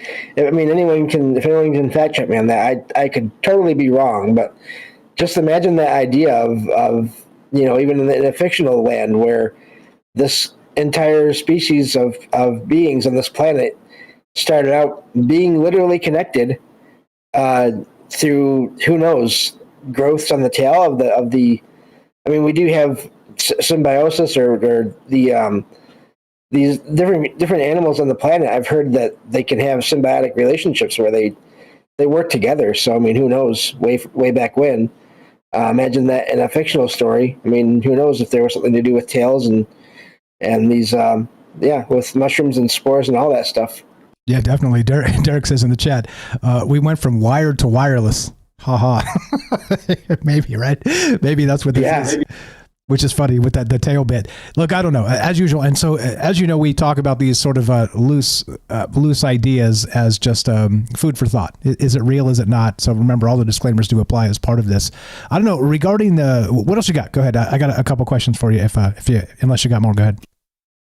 Well, it just comes back to me to consciousness, and if there's any consciousness in all living beings, I mean, we've been hearing over the years about how plants seem to be displaying some kind of awareness of things, and so if that's happening with plants and they're relatively new compared to fungi or to mushrooms or various kinds, and those are all throughout the planet, I mean, wouldn't it be amazing if that was sort of it's not so much the rock and the stone of the planet that's alive in a way, or out there to communicate. It's actually all these roots and that are like nerves that go throughout who knows how much of the planet.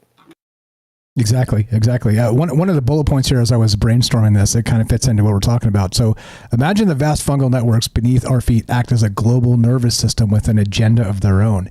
If these networks control the flow of nutrients in ways that sabotage some plants while favoring others, it could suggest a subtle form of ecological warfare. And so if that's the case with each other, right, in the same kingdom, well, is it also affecting us in some other capacity that you might dub, another type of warfare. I'm not even sure what you'd call it. Interspecies war happening right here on Earth and beneath our feet.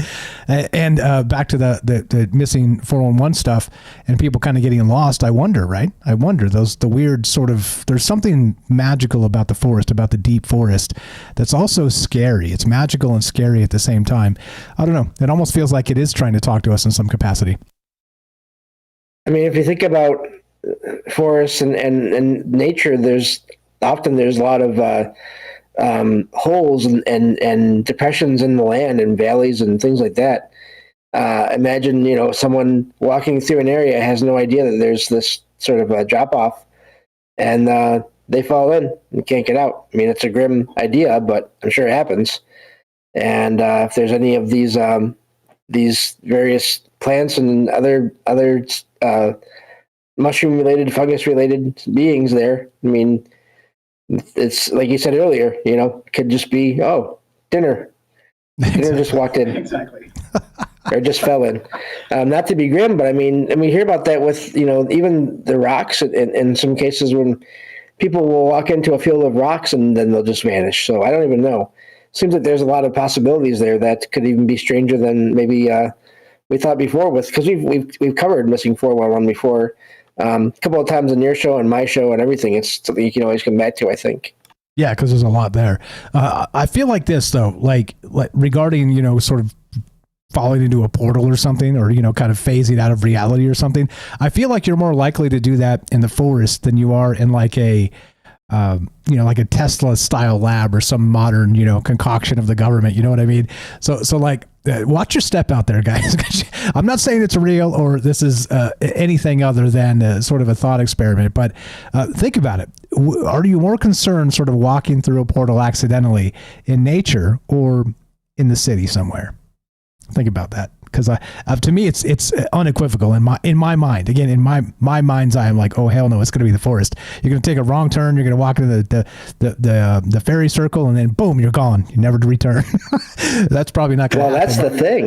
Go ahead. Yeah, that's the thing. There's reports of people that, I mean, we only hear the reports of the people that make it out. Luckily, that's the way it goes.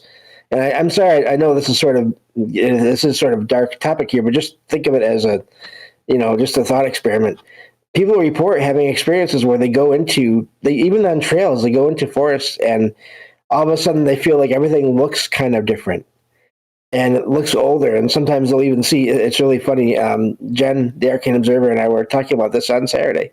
How these reports of these kinds of these experiences where people will walk into an area and they'll stop because it feels different and it feels older and it looks older. And sometimes they'll even see strange figures out there, and they'll decide, no, I don't like this at all, and they'll go back. And at a certain point, when they go back, everything feels normal again, and everything looks normal again. So I do think different portals. I mean, who knows if there's energy within all these areas and these living beings, and if they can generate it or manipulate it, who knows? It's really. I don't think we really know how nature works completely. So, yeah, seems possible. Exactly right. That spatial disorientation bit of the threshold effect happening, out there in the forest. Think of it this way. We've talked about thresholds and portals and the idea of, going to the kitchen to grab your baguette you forgot for dinner or something, and then forgetting why you're in there because you walk through the door frame, right? Or whatever this is. But the forest is full of these things because the same thing works with pillars or trees for that matter. So as you walk deeper and deeper into these forests, it's like the threshold effect multiplied.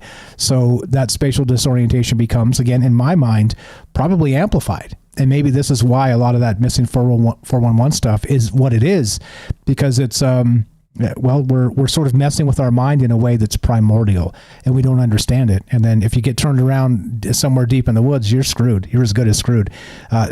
Bring your compasses, guys, do all the things, make sure you got the buddy system, all the things, because you get turned around out there in the wilderness and the wilderness is not going to be kind to you. It's a brutal thing. What else you got, James? I think that's it, but I will sit in with you and talk with you again if there's time and if I come up with anything else. You're the best. You know him, you love him. Salcedo Paranormal is the name of the show. He's here on the network with us. And of course, he's got his own podcast and radio show. Please check it out. Go buy his books. Let's support each other. Like I said, the old idea is we had to step on each other's faces to succeed. Let's support each other instead. Let's see if that works. Marching into a post-scarcity future here. Cross your fingers, everything works out. But for sure, right now, let's support each other because it doesn't hurt. Absolutely. And the second thing is, look at all these amazing, smart friends we've made along the way as part of these conversations. Like I said, my dreams have already come true because I've met all you amazing people. So let's help. Let's help. James, again, troubledminds.org/friends. It says follow James here. Click it. You'll see his link tree. Go buy his books. Go follow him in all the places. 95% of that stuff is going to be free. You can follow him on YouTube, follow his podcast, follow all the places, right? His X account. You can get him everywhere. Follow his, all the stuff. Okay. But also go check out his book, Salcedo Paranormal Experiences. It's only a $10 paperback, $5 Kindle. Help our friends. You're the best, James. Appreciate you very much. We're talking the fungal alliances here, a hidden hand in evolution. Now, they say that, the fungal situation, the mycelium network is actually, or mycorrhizal fungal networks are actually deceiving each other, possibly. And so to me, I was like, what? Are you kidding me?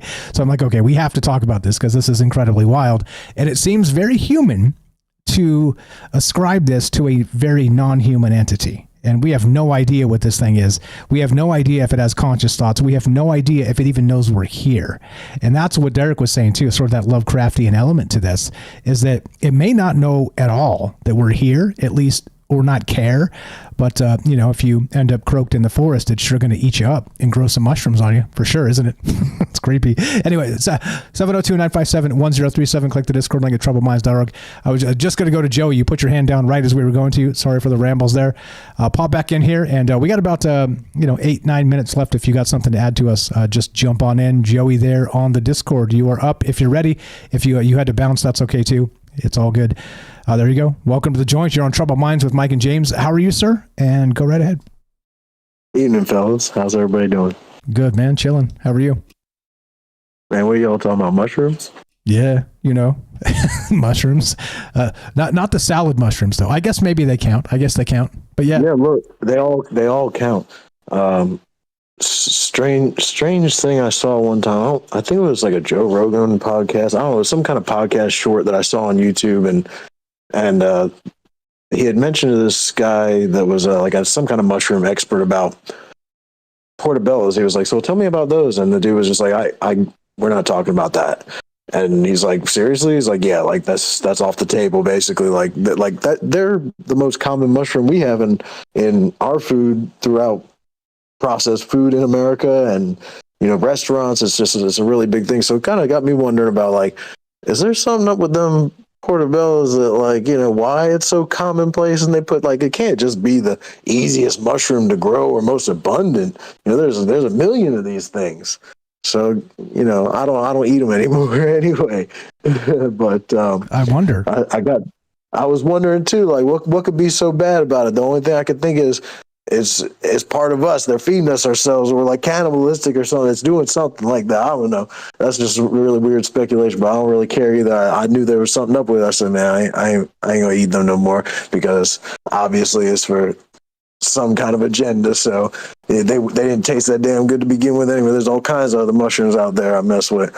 But I also have a lot of experience with some particular types of mushrooms, and anytime anybody asks me about those kind of things that aren't experienced, I express to them that like anything else that you take into yourself to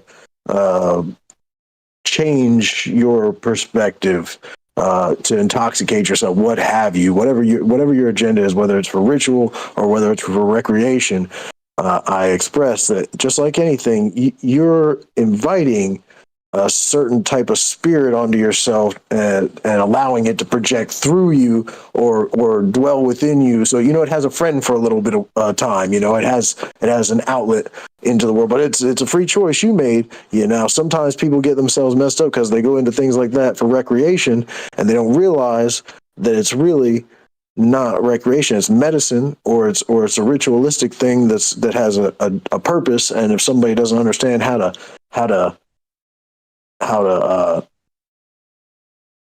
understand the dream that they're going to experience, or the message, or the just the whole point of the whole thing. It's not just for a trip, you know what I mean? It's not for fun. So I always kind of warn against that, and then I express that just like anything, even though like let's say whiskey, for instance, a batch of whiskey comes from the same plant, it's the same thing. Jack Daniel's been making it for 100 years, right? But every single bottle, it's exactly the same, but it can never be exactly the same. Number one, it's in that bottle and that's in that bottle, but they were made at two different times. Unless it's the same exact batch, minutely there could be some variant, you know, in the spirit of that liquor. In the spirit. So the mushrooms, the spirit of the spirit. the mushrooms. I tell people there's a lot of different types of mushrooms out there, and some for recreational purposes have become very commonplace, certain strands, and then there's a lot that aren't explored. There's like 165 documented psilocybin holding mushrooms or producing mushrooms, and we've only studied a very small number of that, but they're just being discovered because it's becoming a popular thing, or it's being allowed for some reason. The agenda will be pushed on. Like they don't give us these kind of concessions for nothing, but mushrooms have become a pop culture thing, and once it's in Hollywood and white America, and they can sell it in a drugstore and people feel comfortable, now you know there's something up. Just like marijuana, and they've done all this stuff with that, like to a degree, decriminalize all that stuff and let people do what they want to a degree, but like the smaller things like this, but don't let the government control the actual manufacturing of this thing. I mean, they're already the number one buyer, seller, and producer of dope globally. So, you know, giving them that much of an advantage, like the cartels are either subjugated to grow what they want them to grow, or, you know, they're just going to give you some kind of garbage and you take it for the bottom shelf price. They have no pride anymore. But I can tell you, back in the day, before the government really strong-armed things, the cartels around the world, man, maybe they're brutal, but they all help their countries produce the only viable product that any of them, you know, could stand on. And I'll tell you the truth, they were like Coca-Cola, like their stuff was that important to them. And when it got here and gets done to it, what people do to it, it's a shame for them. It's just like looking at, you know, your piece of art and somebody molests it and puts it out there and copy, and now it's worth nothing. You're like, man, you destroyed something that I took a long time to care about doing. But with the mushrooms, back to that whole thing, mushrooms, just like any of them, have a spirit. And some of those mushrooms, they have talked to me in ways where they really want to bring me down to their, like, they want to make me a mushroom. So I end up mushing out, and I'm so vast in this headspace, like it's like eternity. You can wander around and do all kinds of things and you know, experience stuff, but you don't have to go anywhere. You just have to become part of whatever it is you're growing on at the moment. So they mush me out. And then there's certain ones that they will not let me sit inside of man-made structures. Like they want to be free. They don't want to be contained like this. And something about it, they will drive you nuts until you get your ass up and go out the door, because I need a breath of fresh air.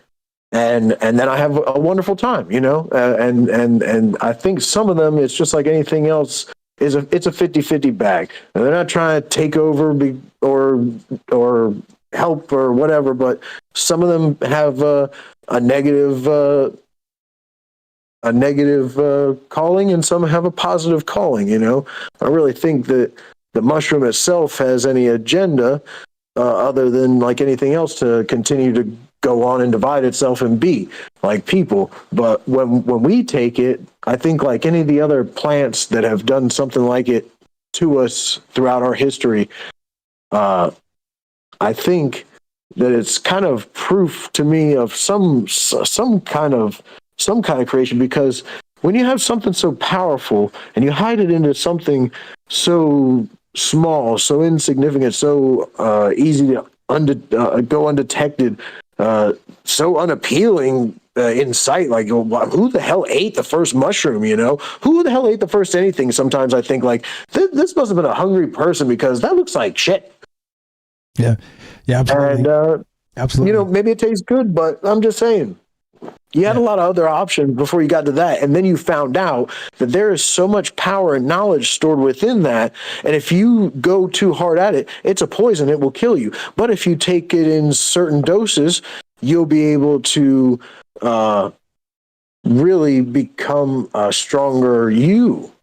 It will strengthen you just like any other poison. You can minutely dose yourself and then become immune to all of it. And sometimes that's beneficial. Well said. Well said. As you know, we're just about out of time here. I'm going to read this to you before you go.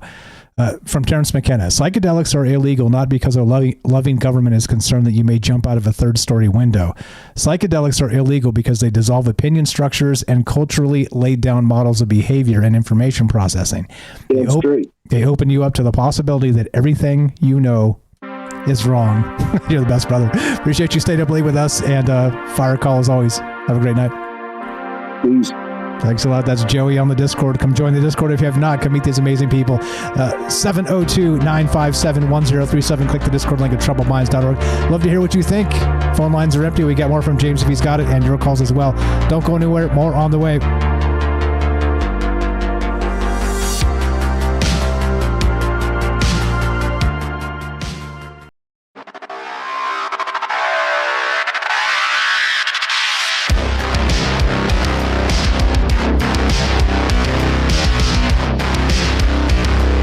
Welcome back to Troubled Minds. I'm your host, Michael Strange. We're streaming on YouTube, Rockfin, Rumble, X, Twitch, D-Live, and Kick. We are broadcasting live on the Troubled Minds Radio Network. That's KUAP Digital Broadcasting, and of course, 88.4 FM, Auckland, New Zealand. Tonight, we're taking a trip into the mycelium kingdom. Yeah, that's right. The fungus, right? The fungus among us. Who's a fun guy? I'm a fun guy. You bet your bippy.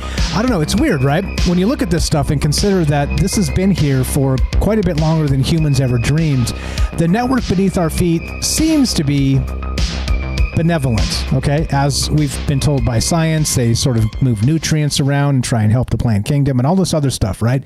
But this new article has popped on sciencealert.com where they're talking about not that it actually seems like it might be malevolent in some cases, sort of throwing out false ideas, false flags for its competitors to expend resources it doesn't need to so it can benefit from the nutrients and resources that it needs, right?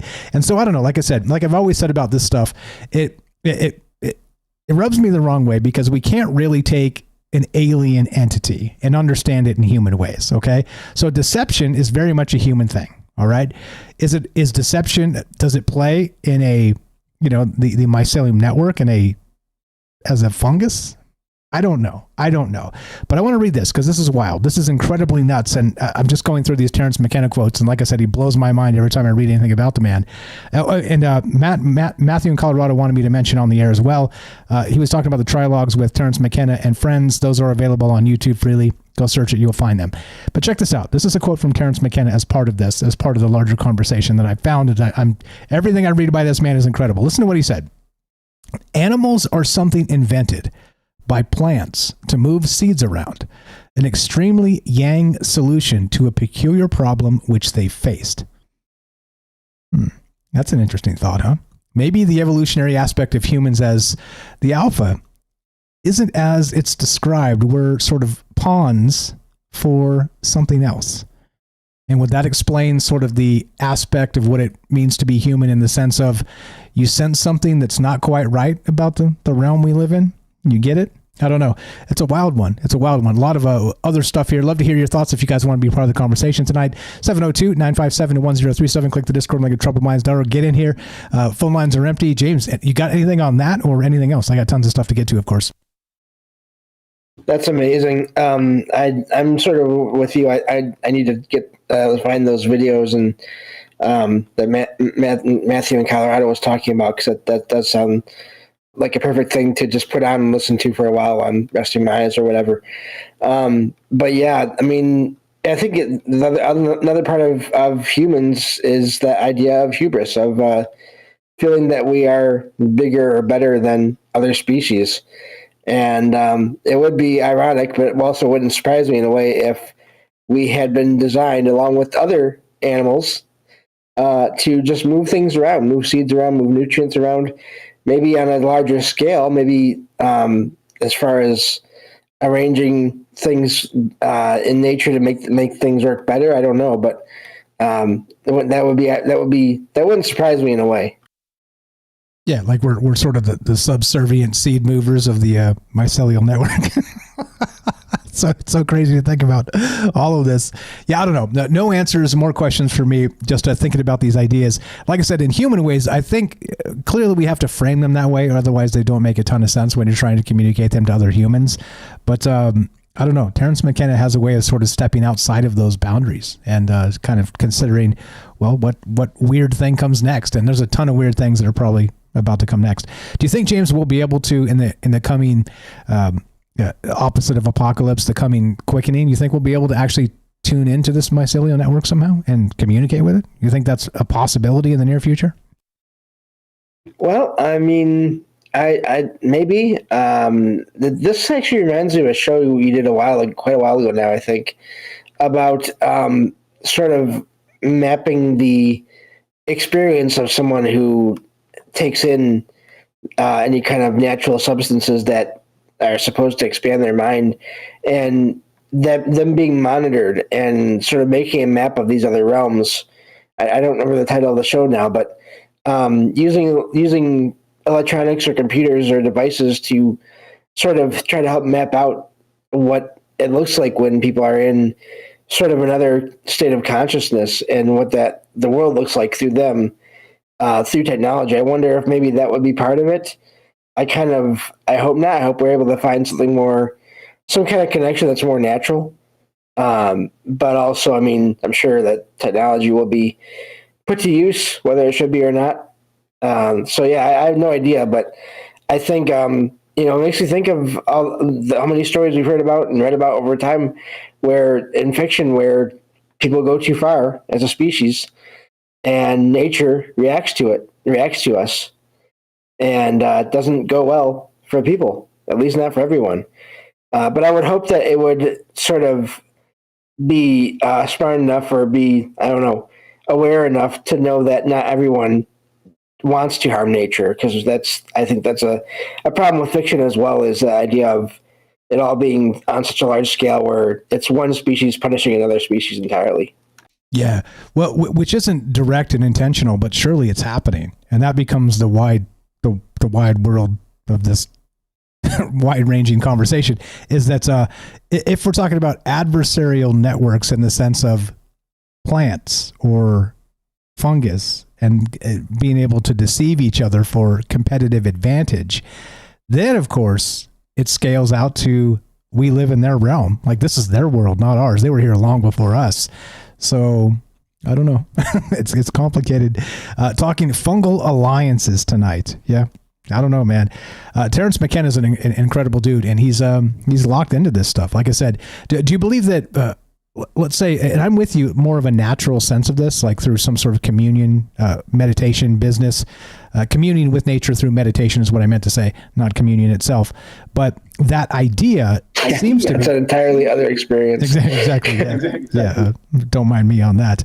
Just to misspeak from myself. But yeah, I think that's probably where this should head. And we've talked about this quite a lot as well, the power of prayer and the power of intention and this type of stuff. Is it real, and does it play? And does the mycelial network actually recognize it, or any of it, or does it care at all? I'm very Lovecraftian, as Derek was saying too.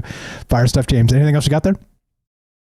Yeah, I would hope that it would. I would hope that with enough people sort of focusing on helping nature in whatever ways we can, that it would respond hopefully in kind in some way. I do think, again, there has to be balance in everything, and that does include creating and destroying in different ways. And I think just the key is that balance and figuring out and finding it, and hopefully we do someday. Otherwise, yeah, I do think it could become very Lovecraftian very easily, if it hasn't already. I mean, there's so much of Lovecraft. There are the figures, just real quick on that have names in those stories that are specific. They're one entity that's in the mythos of Lovecraft. But then there's also other beings that are just sort of minor players that still have impact on people in those stories. and come from other places and out in space and land, and then have these terrifying results and effects on the land and the people and the other animals on it. Yeah, well said. Again, cruising through the Terrence McKenna quotes here, he says something that fits into what we're describing right now. Nature is not our enemy to be raped and conquered. Nature is ourselves to be cherished and explored. Indeed. Indeed. Fire stuff, James. Fire stuff. Yeah, a lot of ways to look at this, and that's why we talk about this with each other, because what are we missing? And that really comes to mind when I'm trying to put these shows together. I'm always asking myself, what are we missing? There's a batch of stuff we know, which is important, but there's a batch of stuff we don't know, which is probably equally more important, arguably. Discovering this type of stuff, I don't really know. Fire stuff, James. Anything else there? We got Jorge right behind you, but if you got it, go ahead. No, I think that's all I have for now. You're the best. You are absolutely the best. The glue of the show. Please go give James a follow on all the places, troubledminds.org/friends. Follow James here. We're talking fungal alliances. Is it possible that we're being deceived somehow? Weird, right? 702-957-1037. Click the Discord link at troubledminds.org. And by the way, this show is not about drugs. It's not about hallucinogens. It's about a natural process. It's about us communing with nature in some capacity. What do you know about it? How weird does it get? And what do we expect to find in the coming days of the quickening, as I like to continue calling this? Jorge, on Discord, what's up, brother? How are you tonight? You're on Troubled Minds, and go right ahead. I'm doing great, sir. How are you? Pretty good. No complaints out of me. Like Alfred Hitchcock used to say, good evening. Good evening. I wish I could do it like him. Yeah, that's cool. Yeah, you got me thinking. Mushrooms has been a part of my life forever, like, because I'm from Mexico, and so like I have relatives that were big into mushrooms, and they had their experiences and their shamanic things. And but I think this is it. This is my theory. Like you said, I'm not the expounder of truth. I think mushrooms are dying. They're the manifestations of death.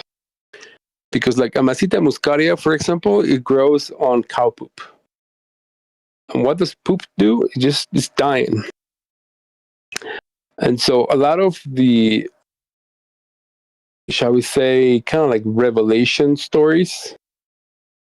I don't know, like how will we say it? Maybe not revelations. Kind of like I don't know. When people have near-death experiences, they have huge, like, revelations of their existence and everything like that.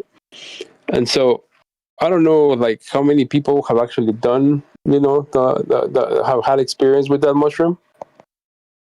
But the experience certainly feels like you're not your own, like you're something else, and you're experiencing that, kind of like you're falling, or just something weird. And so I think that's it. I think I'm right. I think that it's kind of like a little death, kind of like the French people say, the petite mort.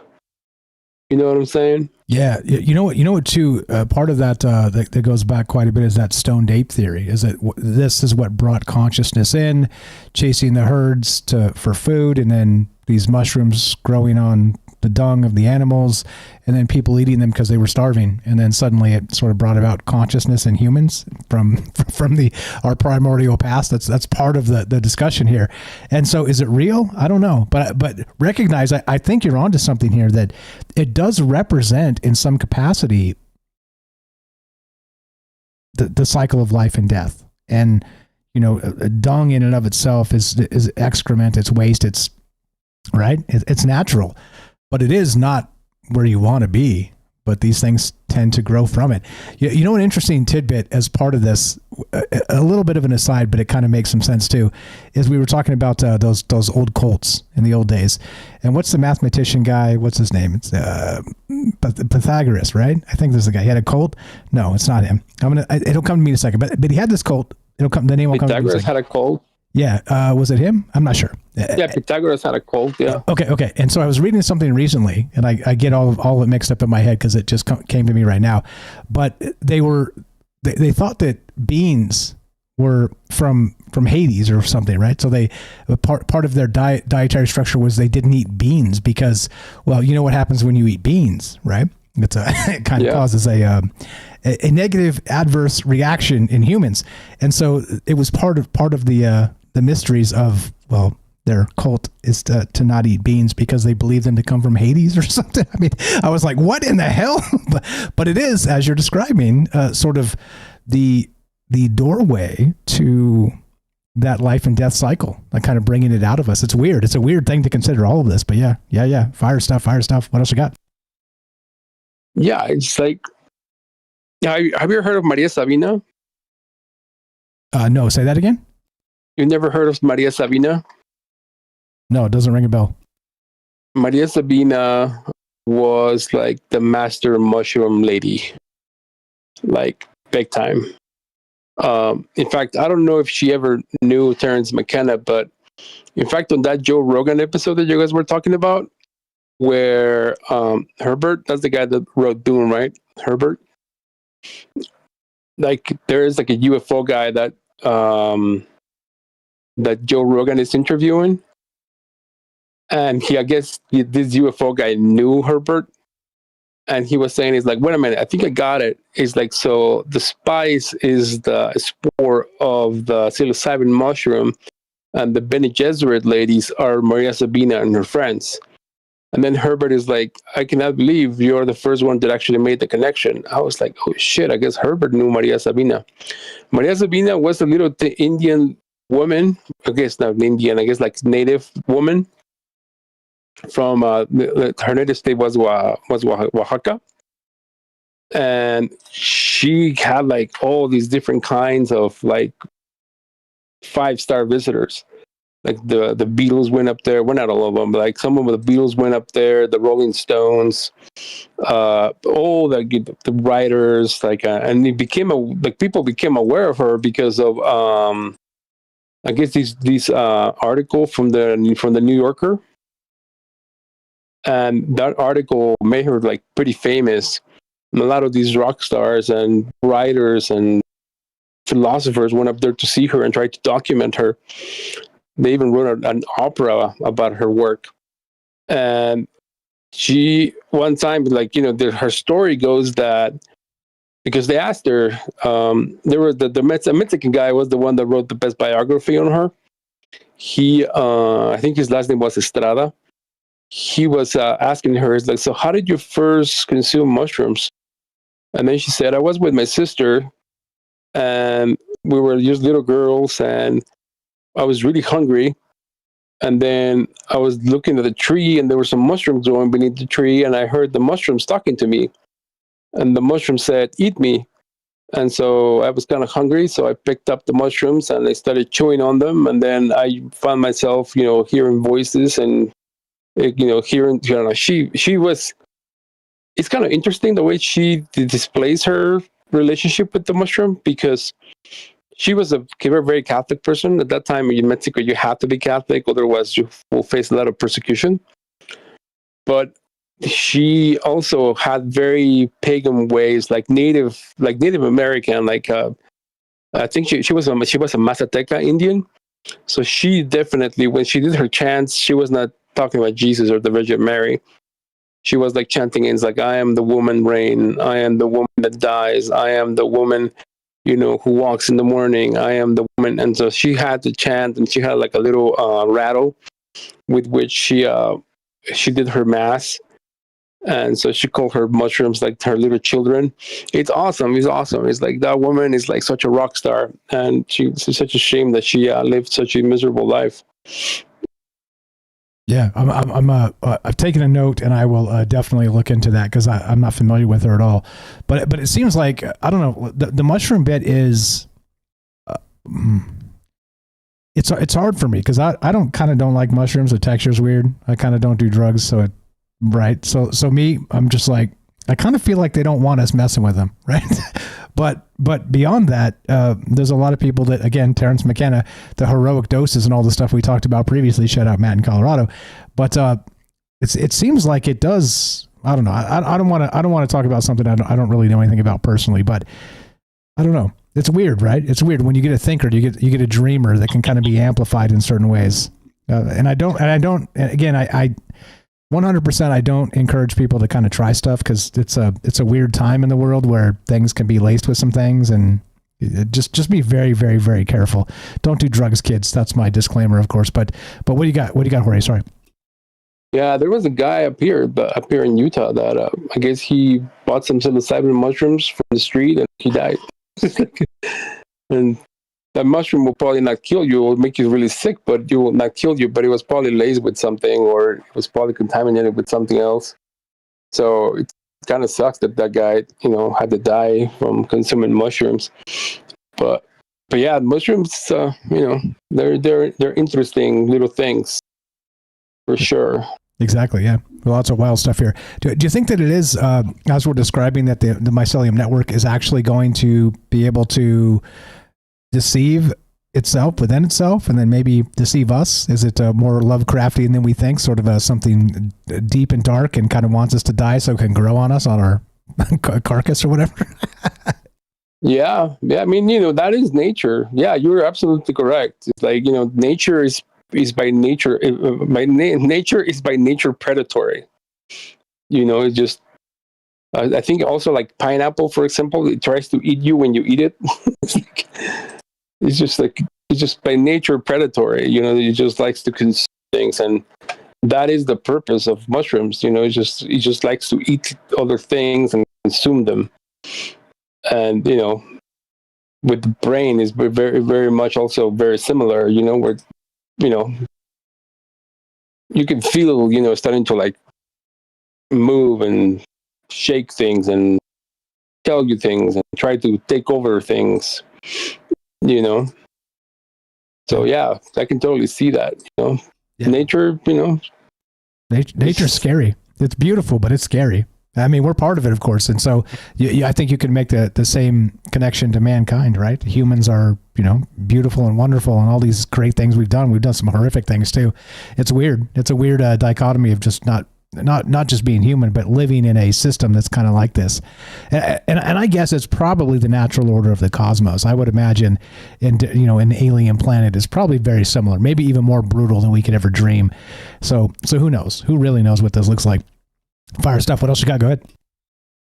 No, that's all I have, my brother. I was thinking is like, those little mushrooms are little death, but they don't really kill you. So they just kill you enough for them to like wake you up and help you forget yourself. Like I read a lot of Carlos Castaneda when I was younger, and it just really makes you think about life in very different ways. It's like, I don't know, like I met his wife, and so I was able to get some of the real what was really going on with Carlos. I met his first wife, and so I was able to get some of I was a huge fan, and so I had to ask her a bunch of questions. It's like, did he really see Don Juan? Did it really happen? And so she told me some of the stories and some of the stuff that I assumed I kind of assumed the correct thing, that because the book certainly don't flow properly. They seem to be having problems. It's like it seems like they're different stories from different people. And she said, "It's like, yeah, you're right. It's like first Don Juan, he didn't give him like the money that he promised, and then Don Juan got mad and says like, don't ever come back here again, and so he didn't, and so Carlos kind of got the stories from these other people, and so it's like, yeah, kind of what I gathered. And then what's his name, the Horodowski guy, the guy that you have never heard anything about, he also said that Carlos was kind of his leaseball, and so it's interesting, the whole Latin American relationship with mushrooms and psychedelics. For sure, but they had a lot to do with it. Yeah, it seems like there's something to it, for sure, and I don't know what it is, how to put my finger on it. I want to read this to you before you go. Another Terence McKenna quote. Check this out. This is very troubled mindsy. Quote: "We need to interact with like-minded people throughout the world to establish the new intellectual order, which will be the salvation of mankind." Terence McKenna. Yeah. Welcome to it. Welcome to it, brother. Appreciate you very much. Thanks for staying up late with us. Thanks for listening. Thanks for being part of this. Always a pleasure, unless you got a comment on that, and have a great night. Yeah, Terrence was the man. I don't agree with everything that he said, but a lot of the things that he did say, he has been proven right. So yeah, you're spot on. Right on. Appreciate you, brother. Thanks again. You are the best. Have a fantastic night. Everybody go follow Jorge. Links in the description, as you know, troubledminds.org/friends. It says follow Jorge here. Please go do that. Go check out his YouTube channel. And I'd love to hear your thoughts on this. There's a lot happening with this. I don't know. Like I said, I'm split in a lot of ways because I'm more the Carl Jung version of this in terms of I think that we can probably access this stuff through a more natural order. And I guess maybe you could even make the argument that, mycelium in this bit and, the mushrooms are the natural order or a huge slice of them. So I don't know. Like I said, I kind of split, but you tell me. As usual, I'm not the arbiter of anybody's truth, barely my own. But what do you know about this and how weird does it get? I see you, Matthew, back in here. We'll talk to you momentarily. Thanks for being patient. You guys love to hear your thoughts. Nobody on the line. We got Matthew and more from James if he's got it, and your calls as well. 702-957-1037. Click the Discord link at troubledminds.org. We'll put you on the show. It's as easy as that. We're talking fungal alliances tonight. It's a weird thing, right? To think that there's maybe human level thought or even beyond beneath our feet. Yeah. Weird? Beyond weird. Yeah. Be right back. More Troubled Minds coming up. Don't go anywhere. Love to hear what you think about this and how weird does it get. Be right back.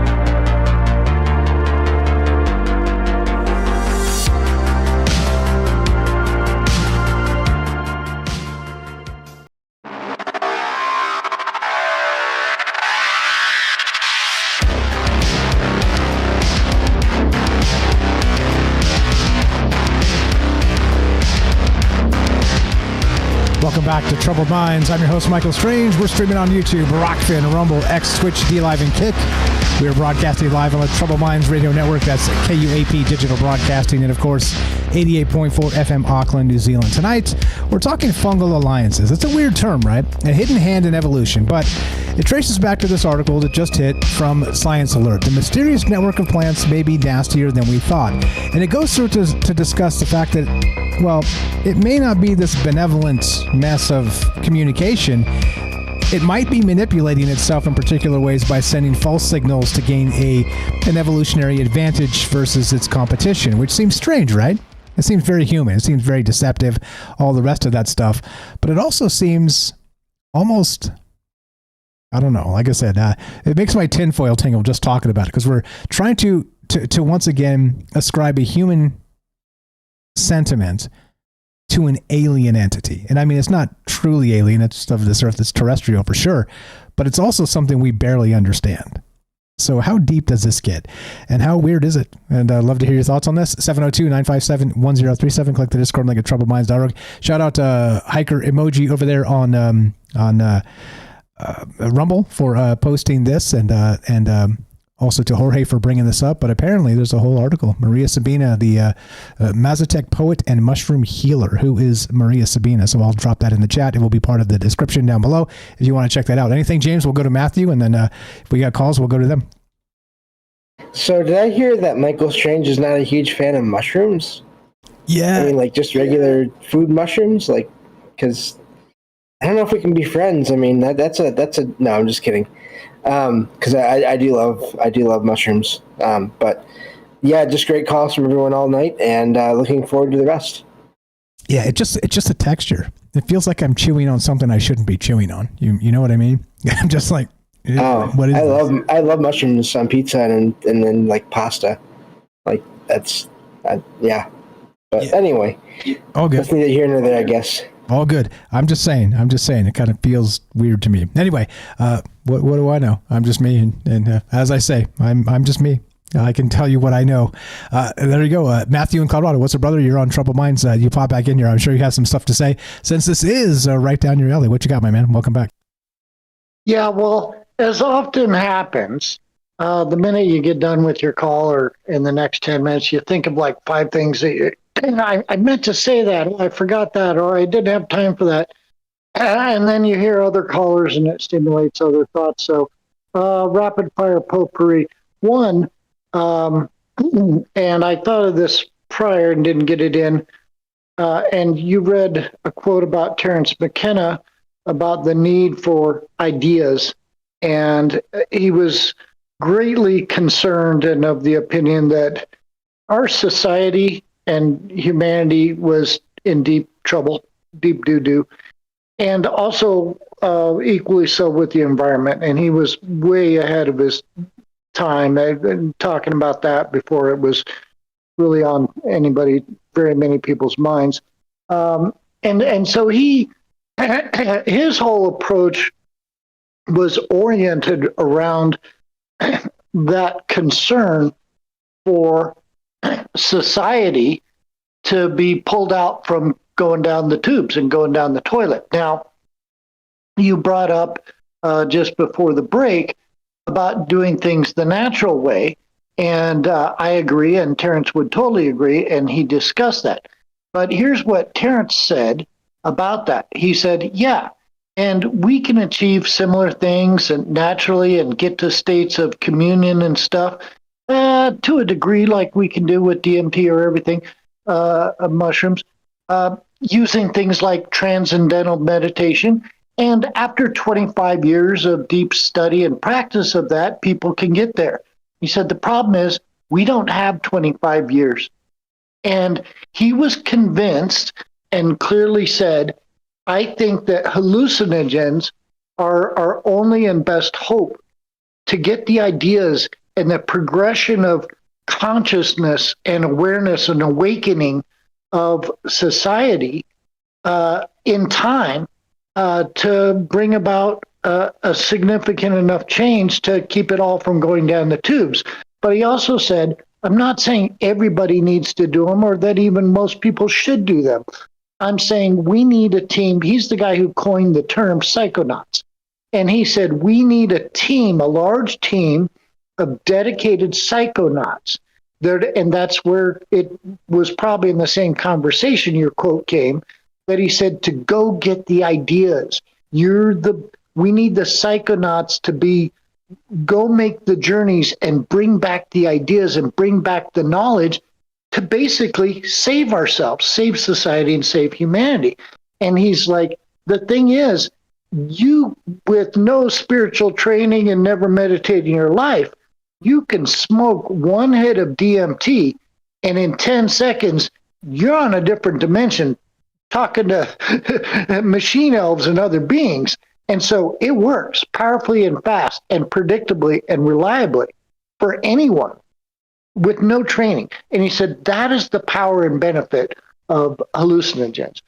The other thing, I didn't quite tie together the importance of why I brought up the age of humans, say, being 1 million years and fungi being, 1.3 billion years, was that if you consider the mycelium network like a neural network, really close parallel to the human brain's neural network, part of the point was, if you, even from the way scientists consider that perhaps consciousness and awareness and intelligence from humans, and the reason we have it is because of our large brains and our number of neural connections that, say, an ant or a bunny rabbit doesn't have. Okay, so it's a matter of scaling up the number of neural connections.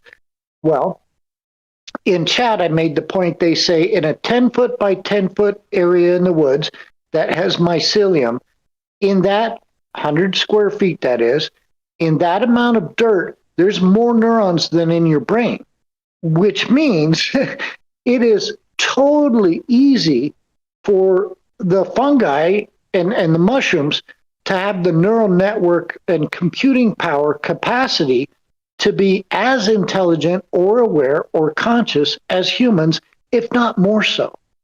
And then if you go back to them originally being beings, or what we would call aliens, or, consciousness from afar, they could travel on the spores sort of in stasis. And it may be that to fully become conscious and aware and thinking and active, they had to develop a sufficiently large neural network. So for every 10 foot by 10 foot piece of ground, basically you have the equivalent of one conscious individual mushroom being. Okay. And then when you look at how much of the earth they covered, okay, you've got a colony just like the humans. And part of the implication of that is if they achieved that and they had so many millions of years head start, then just like humans have adapted and used the land and the animals and everything and manipulated everything in the environment to benefit us, then when you think about the concept that maybe mushrooms created plants, like I said, if nothing more than to have rotten logs to breed on, right? And because the mushroom above ground is known to be the sex organ of the mycelium, okay? That's why they look so phallic. That's literally what they are. They're sex organs. And that's how they make the spores and reproduce, okay? So if you think along those sequence, then going back in time, the mushrooms created the plants, and then that ties into where Terence McKenna said, and you quoted, about the plants created the birds and the animals to distribute their seeds. Well, and so maybe the plants were imbued by and tied into the consciousness given to them by the mushrooms. So they're conscious and interconnected and created the animals. And then a lot of people, of course, think that in particular dolphins and whales and great apes and chimpanzees are pretty darn conscious and obviously intelligent. Or take a crow, and that's the bird the mushrooms invented. And then when you finally get to humans, you realize exactly what you said. We may not be top of the heap. We're kind of the bottom of the heap that eventually got created to serve, the animals and serve the plants and serve the fungi. And how do we best serve the fungi? Kind of like Terence McKenna alluded to, we become the vehicle that they can, and like Jorge commented, you sort of merge with their consciousness, almost like a possession, but in a good way, in cooperative way. So you become their avatar. So the mushroom spore, this interdimensional being, now has a human body. It can walk around and it has eyeballs, and it can see colors and all of this stuff. And that's kind of like Jorge was saying, and I've experienced it. They kind of shroom you out, like you become a hybrid between a human and a mushroom. Okay, so it kind of turns everything upside down and backwards, and it relates to his theory I just love. It's hard to get your mind around, but he calls it something like the great attractor at the end of time. And the short version is, at the end of all time, the unified consciousness, through exploring everything through infinity and all of the creations and dimensions and conscious beings, basically figures everything out or solves the riddle of life, or the Greeks would say came to know itself fully and completely through becoming the many, and then the many knowing themselves, and it all collecting back up. Once that happens at the end of time, it has the overall solution or end game. And therefore, with that solution, it goes backwards in time and orchestrates all the events that it already knows are necessary to lead to its final eureka and revelation and conclusion and understanding everything and being omniscient and totally aware. Which basically is the framework for retrocausality and how some of those bizarre syncs actually are in play today.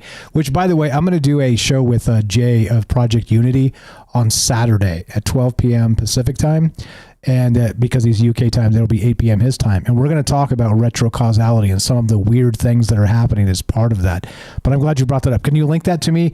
We did talk about the great attractor at the end of time on a previous show, but it's been so long that it's way out of my... Yeah, I'll see if I could pick up a YouTube video on that and maybe look at it and find a minute marker for you. But just tying that together real quick, let's just put that in the blender and throw out the idea that the great attractor at the end of time then has figured it all out and says, eureka, I have the perfect way to achieve all of this. And I'm going to create consciousness and spread it throughout the universe on these perfect little spaceships that they're going to call mushroom spores. And eventually it's going to hit, a bunch of planets and generate life, and it'll evolve according to the blueprints and mathematics and physics and programmed DNA that I created. Okay.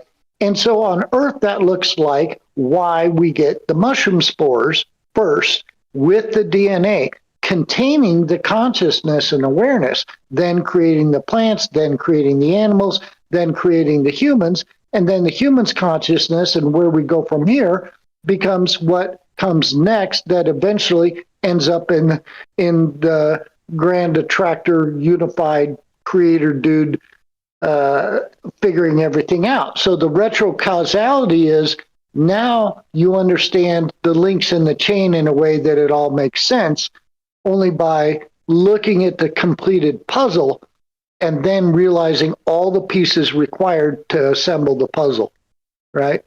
Well said. All that fire. Like I said, I knew when I had this topic in mind, and shout out Eric too for inspiring this a little bit as well. I saw this article and was like, I'm sure we're going to talk to Matthew tonight because this is right down your alley. Fire stuff, brother. Appreciate it very much. Thanks for popping in here. MJ's on the line. We got to get to him. And thanks again. Always a pleasure. And go give Matthew a follow. troubledminds.org/friends. It says Matthew's books. Go check them out. You're the best, brother. We'll talk to you soon. Have a great night. Yeah. Hey, thanks for letting me get in those missing thoughts. And I'm glad we got another caller. So have a good night, and I'll keep listening. You're the best. Matthew in Colorado. You know him, you love him. James, anything to add to that? And we'll go to MJ. Just great calls from everyone. Great call from Matt Co. I did find a link, and I already put it in the chat of these. I believe it's the ones that he was talking about earlier, those conversations between McKenna and others. And I put that in the show chat as well. Or not the show chat, but the YouTube chat. So, looking forward to listening to those as well. Yeah, me too. You were the best. I pulled them out. They're up here. So it's on sheldrake.org. It's the trilogues, the Sheldrake, McKenna, Abraham trilogues. And yep, there's definitely a link there talking about these things. And they're, I guess, encoded into the thing. They're all here, which is incredible. Okay, sweet. Super sweet. That means I can listen during the daytime when I'm working because it's all audio. Appreciate you very much for finding that, James. Fire stuff as always. 702-957-1037. Click the Discord link at troubledminds.org. We'll put you on the show just like this. MJ in Virginia. Thanks for being patient, my man. How are you, sir? And go right ahead. Doing great. I'm going to go straight to the mushrooms thing instead of all the other stuff. There's a mushroom called kombucha mushroom tea, and I'll explain how it works. Maybe that'll help you kind of get over your mushroom thing a little bit. The mushroom itself is grown from sugar tea. In the South, we have sweet tea. It's really sweet. So you put the mushroom in the tea, it emulsifies the sugar and turns it into a mushroom tea. It uses the sugar to live. And that's how it grows and changes with the sugar. This comes from China, 20,000 years ago, China or Japanese, something like that. Okay. So, and if you ever try this, do not put the brewed tea that you have in the refrigerator because the cold will kill off the spores and it'll be useless. What this does, and I brewed it for several years myself. What it does is the spores, they've emulsified the tea you're drinking. It's called constant brewing, where you take a half a cup out, a half a cup of fresh tea in. And everything has to be distilled water and organic, all of it. What it does, once you ingest the tea, the spores are still looking for sugar to emulsify to grow and change, or to live. That's what they're doing. Now, once it hits your body, it'll burn off the excess sugar for so much, and then dispel, get rid of it. And it's a nice little cleanser. It grows its own minerals, certain proteins we don't find in food, some vitamins, this type of thing. What they found was that if you're diabetic, you can drink this tea, and they found clinically that it reduces the amount of insulin that you have to use because it burns out the excess sugar in your body. And it balances out. What I found out, because I'm hyperglycemic, I haven't been for a while. I mean, once in a while if I ate too much sugar, it kind of affects me. But what I found out was we have a lot of sugar in our foods. and let's say I eat something it's not digesting, and I would take, and I had a half a cup of it daily, and I would eat, this like pizza with the flour, all this. It's like, this is sitting there, cheese. I'd take a half a cup of that and drink it right after I ate. And what it started doing, if you have sugars in your foods, it'll help to emulsify the sugars. So your body doesn't have to. It doesn't have to go to your liver. And it's also a good cleanser for your liver. But emulsified, and then it would start to digest much more evenly because you're getting rid of the excess sugar. Okay, I follow you. So you're recommending I do this? Is this what I should be doing? Well, what I found was I'm not allergic to poison ivy and poison oak. I was when I was little. It was horrible. And I started drinking the kombucha mushroom tea. I get back to the East Coast. I'm still brewing it. And, I just grabbed some of it real quick. It never bothered me. So it literally sets your body up. It balances your body out to where you're not having reactions to your food like you used to. I think it fills in the blanks for your body, but since it's a mushroom and it's not really medical, it's not like you take your drugs, it's not recognized for that. But they've done studies over the years, and it just seems to balance my body out quite nicely. And you're able to lose weight, this type of thing, because it gets rid of that excess stuff that it doesn't, the sugars that your body's not going to digest easily, or if at all, and it turns into fat. It takes that out. So it's actually, if you do it the right, and you can't refrigerate it, it has to be home brewed. I home brewed mine, and that's the best effect because it's room temperature. The spores are alive. You drink it, it goes into your body. Your body's the same temperature as a room, whatever. Like I said, if you put it in the refrigerator, it kills the spores off. So if you're buying it from the store, it doesn't work. It's a flavored water is what it is. Which there's a lot of that in the stores. That's for sure. With a whole lot of that in the store. With some poisonous yellow dye or whatever the hell they put, red dye number 5, whatever the crap is in that stuff. Don't drink it. It sounds complicated, man. Am I going to be able to do this? Send me a link, please. I don't know. It sounds very complicated. Just someplace in California, there's a woman there has a kombucha mushroom camp, like some kind of thing, and she has a site for that. I'm going to try to get more this year because I haven't done this in a while. But it's home brewed, and you have to pay attention to your mushroom. You've got to sit there, and it comes with a booklet, instructions, and everything on what to do. She's really got it down to a science, and it shows you exactly what to do. And it depends on how strong you want it to be, how many days you let it brew. You see, and you kind of go from there.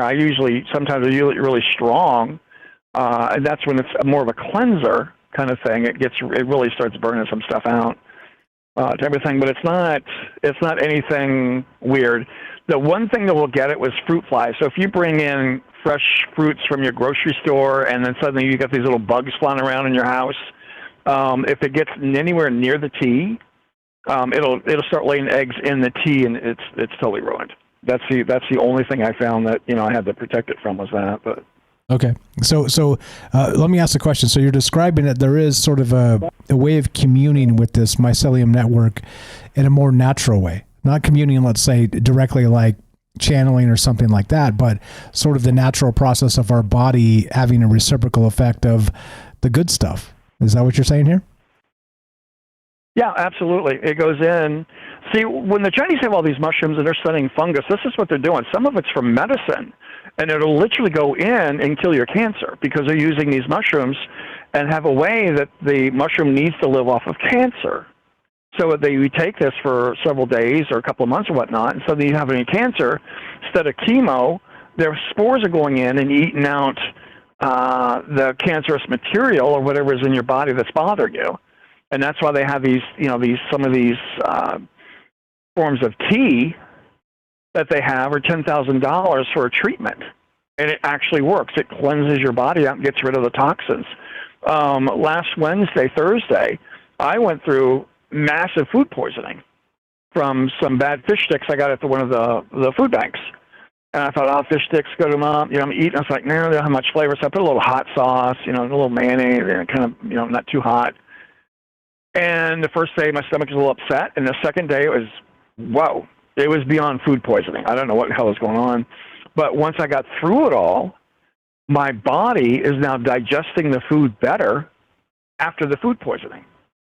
So whatever that was about went into the system, and it was rough. Let me tell you, I thought it was, my mom died of abdominal cancer, and that's exactly where it started hitting me. I was like, oh my God, and I finally threw up, and it's like, oh, whew, relief, it's out of there.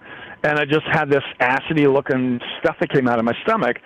And what it had done, it had attacked it also because you're just going, I was drinking like gallons of water just to keep myself hydrated. And what it was, it also went in and flushed out my body. Toxins. It helped get rid of that also. So now, when it was like, I could just I was eating stuff, and it was normal, gaseous reaction. It wasn't like my stomach's blowing up. Before it was. After that, I went through all that. It settled down a great deal. So that in itself was bacteria that went in and brutally attacked everything else, attacked me. But the outcome was I got some cleansing. So I felt more grounded, better, because some of the stuff had gotten cleared out. The kombucha mushroom tea, you can drink a half a cup a day. Like I said, it's continual brewing. Cup out, fresh tea in, half a cup. And you get it set to a certain area to where it's like 7, maybe like 10-day brewing instead of 7-day brewing. So you can kind of stretch it out a little bit, and then you start doing it. It'll hold it right there. It won't get any worse. It won't, it gets stronger or weaker. It stays right there. So when we think about, spores and stuff, they're meant to help clean the body out. Okay? They're meant to go in and do these things. That's being symbiotic with a part of nature. Is what we're not realizing. Right on. Our stuff.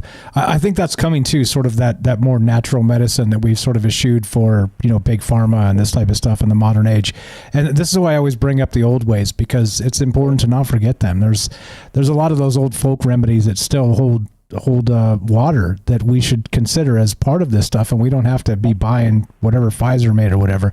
Instead, like turmeric, for instance. Again, I had that crick in my neck that lasted for 2 weeks or whatever. It was horrific, and I just took some turmeric, and it anti-inflammatory, knocked it down, and allowed it to heal, and I was back right out of it. It's crazy, right? You could go buy whatever the hell at the store and probably do a similar thing, but it's probably not the best for you. It's a wild thing. We're just about out of time. Final thought, my friend, and let's wrap this up. Well, like Epsom salts, you can soak your feet in Epsom salts. The salts pull out through your feet toxins. That's what it's for. It'll pull out the moisture because the salt is going to look for more moisture. It's not bacteria, but it's the salts. I was living in Phoenix. I injured my right knee to the point I couldn't even walk on it. And the only way I could soak my knee was get in the bathtub, and I put 2 big cups of Epsom salts in the bath water. And what I found out was, I didn't use any soap, just, take my hands, rub my body down, massaging the calf of my leg. My knee just, was hurting. And I got up the next morning, and my entire body was oily. It was just oily, especially where I had been massaging my calf and my knee. It was very oily. So what the Epsom salts did is it got off all the dead skin cells off your body and allowed the natural body oils to come out. And from then on in, I use that periodically to get really soaked in it and just, you scrub yourself down, but no soaps of any sort, just Epsom salts. It also rearranges your body odor. It changes that.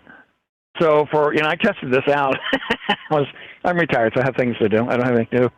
And so I didn't use any deodorant or anything else. I wanted to see how long it was before my body, the bacteria in the body started to smell. And it took a good week, a week and a half, I think. And I'm just using the Epsom salts to clean with. It actually rearranges, I guess, your was it PhD or whatever in your skin. And because it also gets all the dead skin cells off of you as much as it can, because you're constantly producing those things.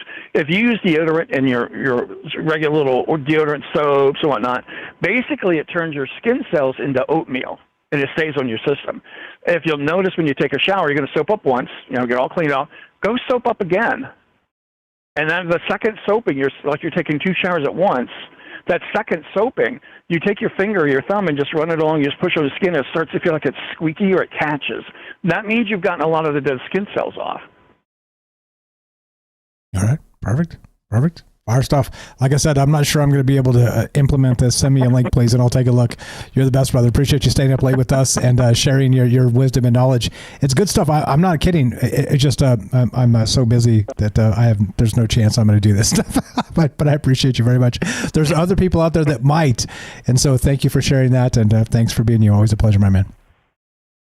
All right. Good night. Have a great one. MJ in Virginia. You know, we love him. Been a good friend for a long time. And yeah, so I can't vouch for any of that stuff. I've never tried it, obviously. So again, before you change your diet, again, all the disclaimers apply. Talk to a doctor you trust, all the rest of that stuff, right? Yeah. Don't do drugs, kids. So I don't know. Let's wrap it. Let's get out of here. I don't know. Anything, final thought there, James? And let's get the hell out. Great call from MJ and everyone. And thank you for letting me be on the show, as always, Mike. And looking forward to next time. Glad to have you. Matthew in Colorado. Make it quick. What you got? Well, kombucha is great, but it's not a mushroom, no spores. It's a probiotic bacteria. And Epsom salt, also great. It's not salt. It's magnesium sulfate, 50% each, and also great stuff, but not a salt. Great stuff is good enough by me. You're the best. Appreciate you guys very much. Thanks for staying up late with us, caring about these ideas, and helping with the ideation of a new paradigm. And like I said, as I go down and read all this Terence McKenna stuff, all the quotes from this guy, he seems more and more very much a troubled mind. Check this out. Is this not very much me? A quote straight from Terence McKenna.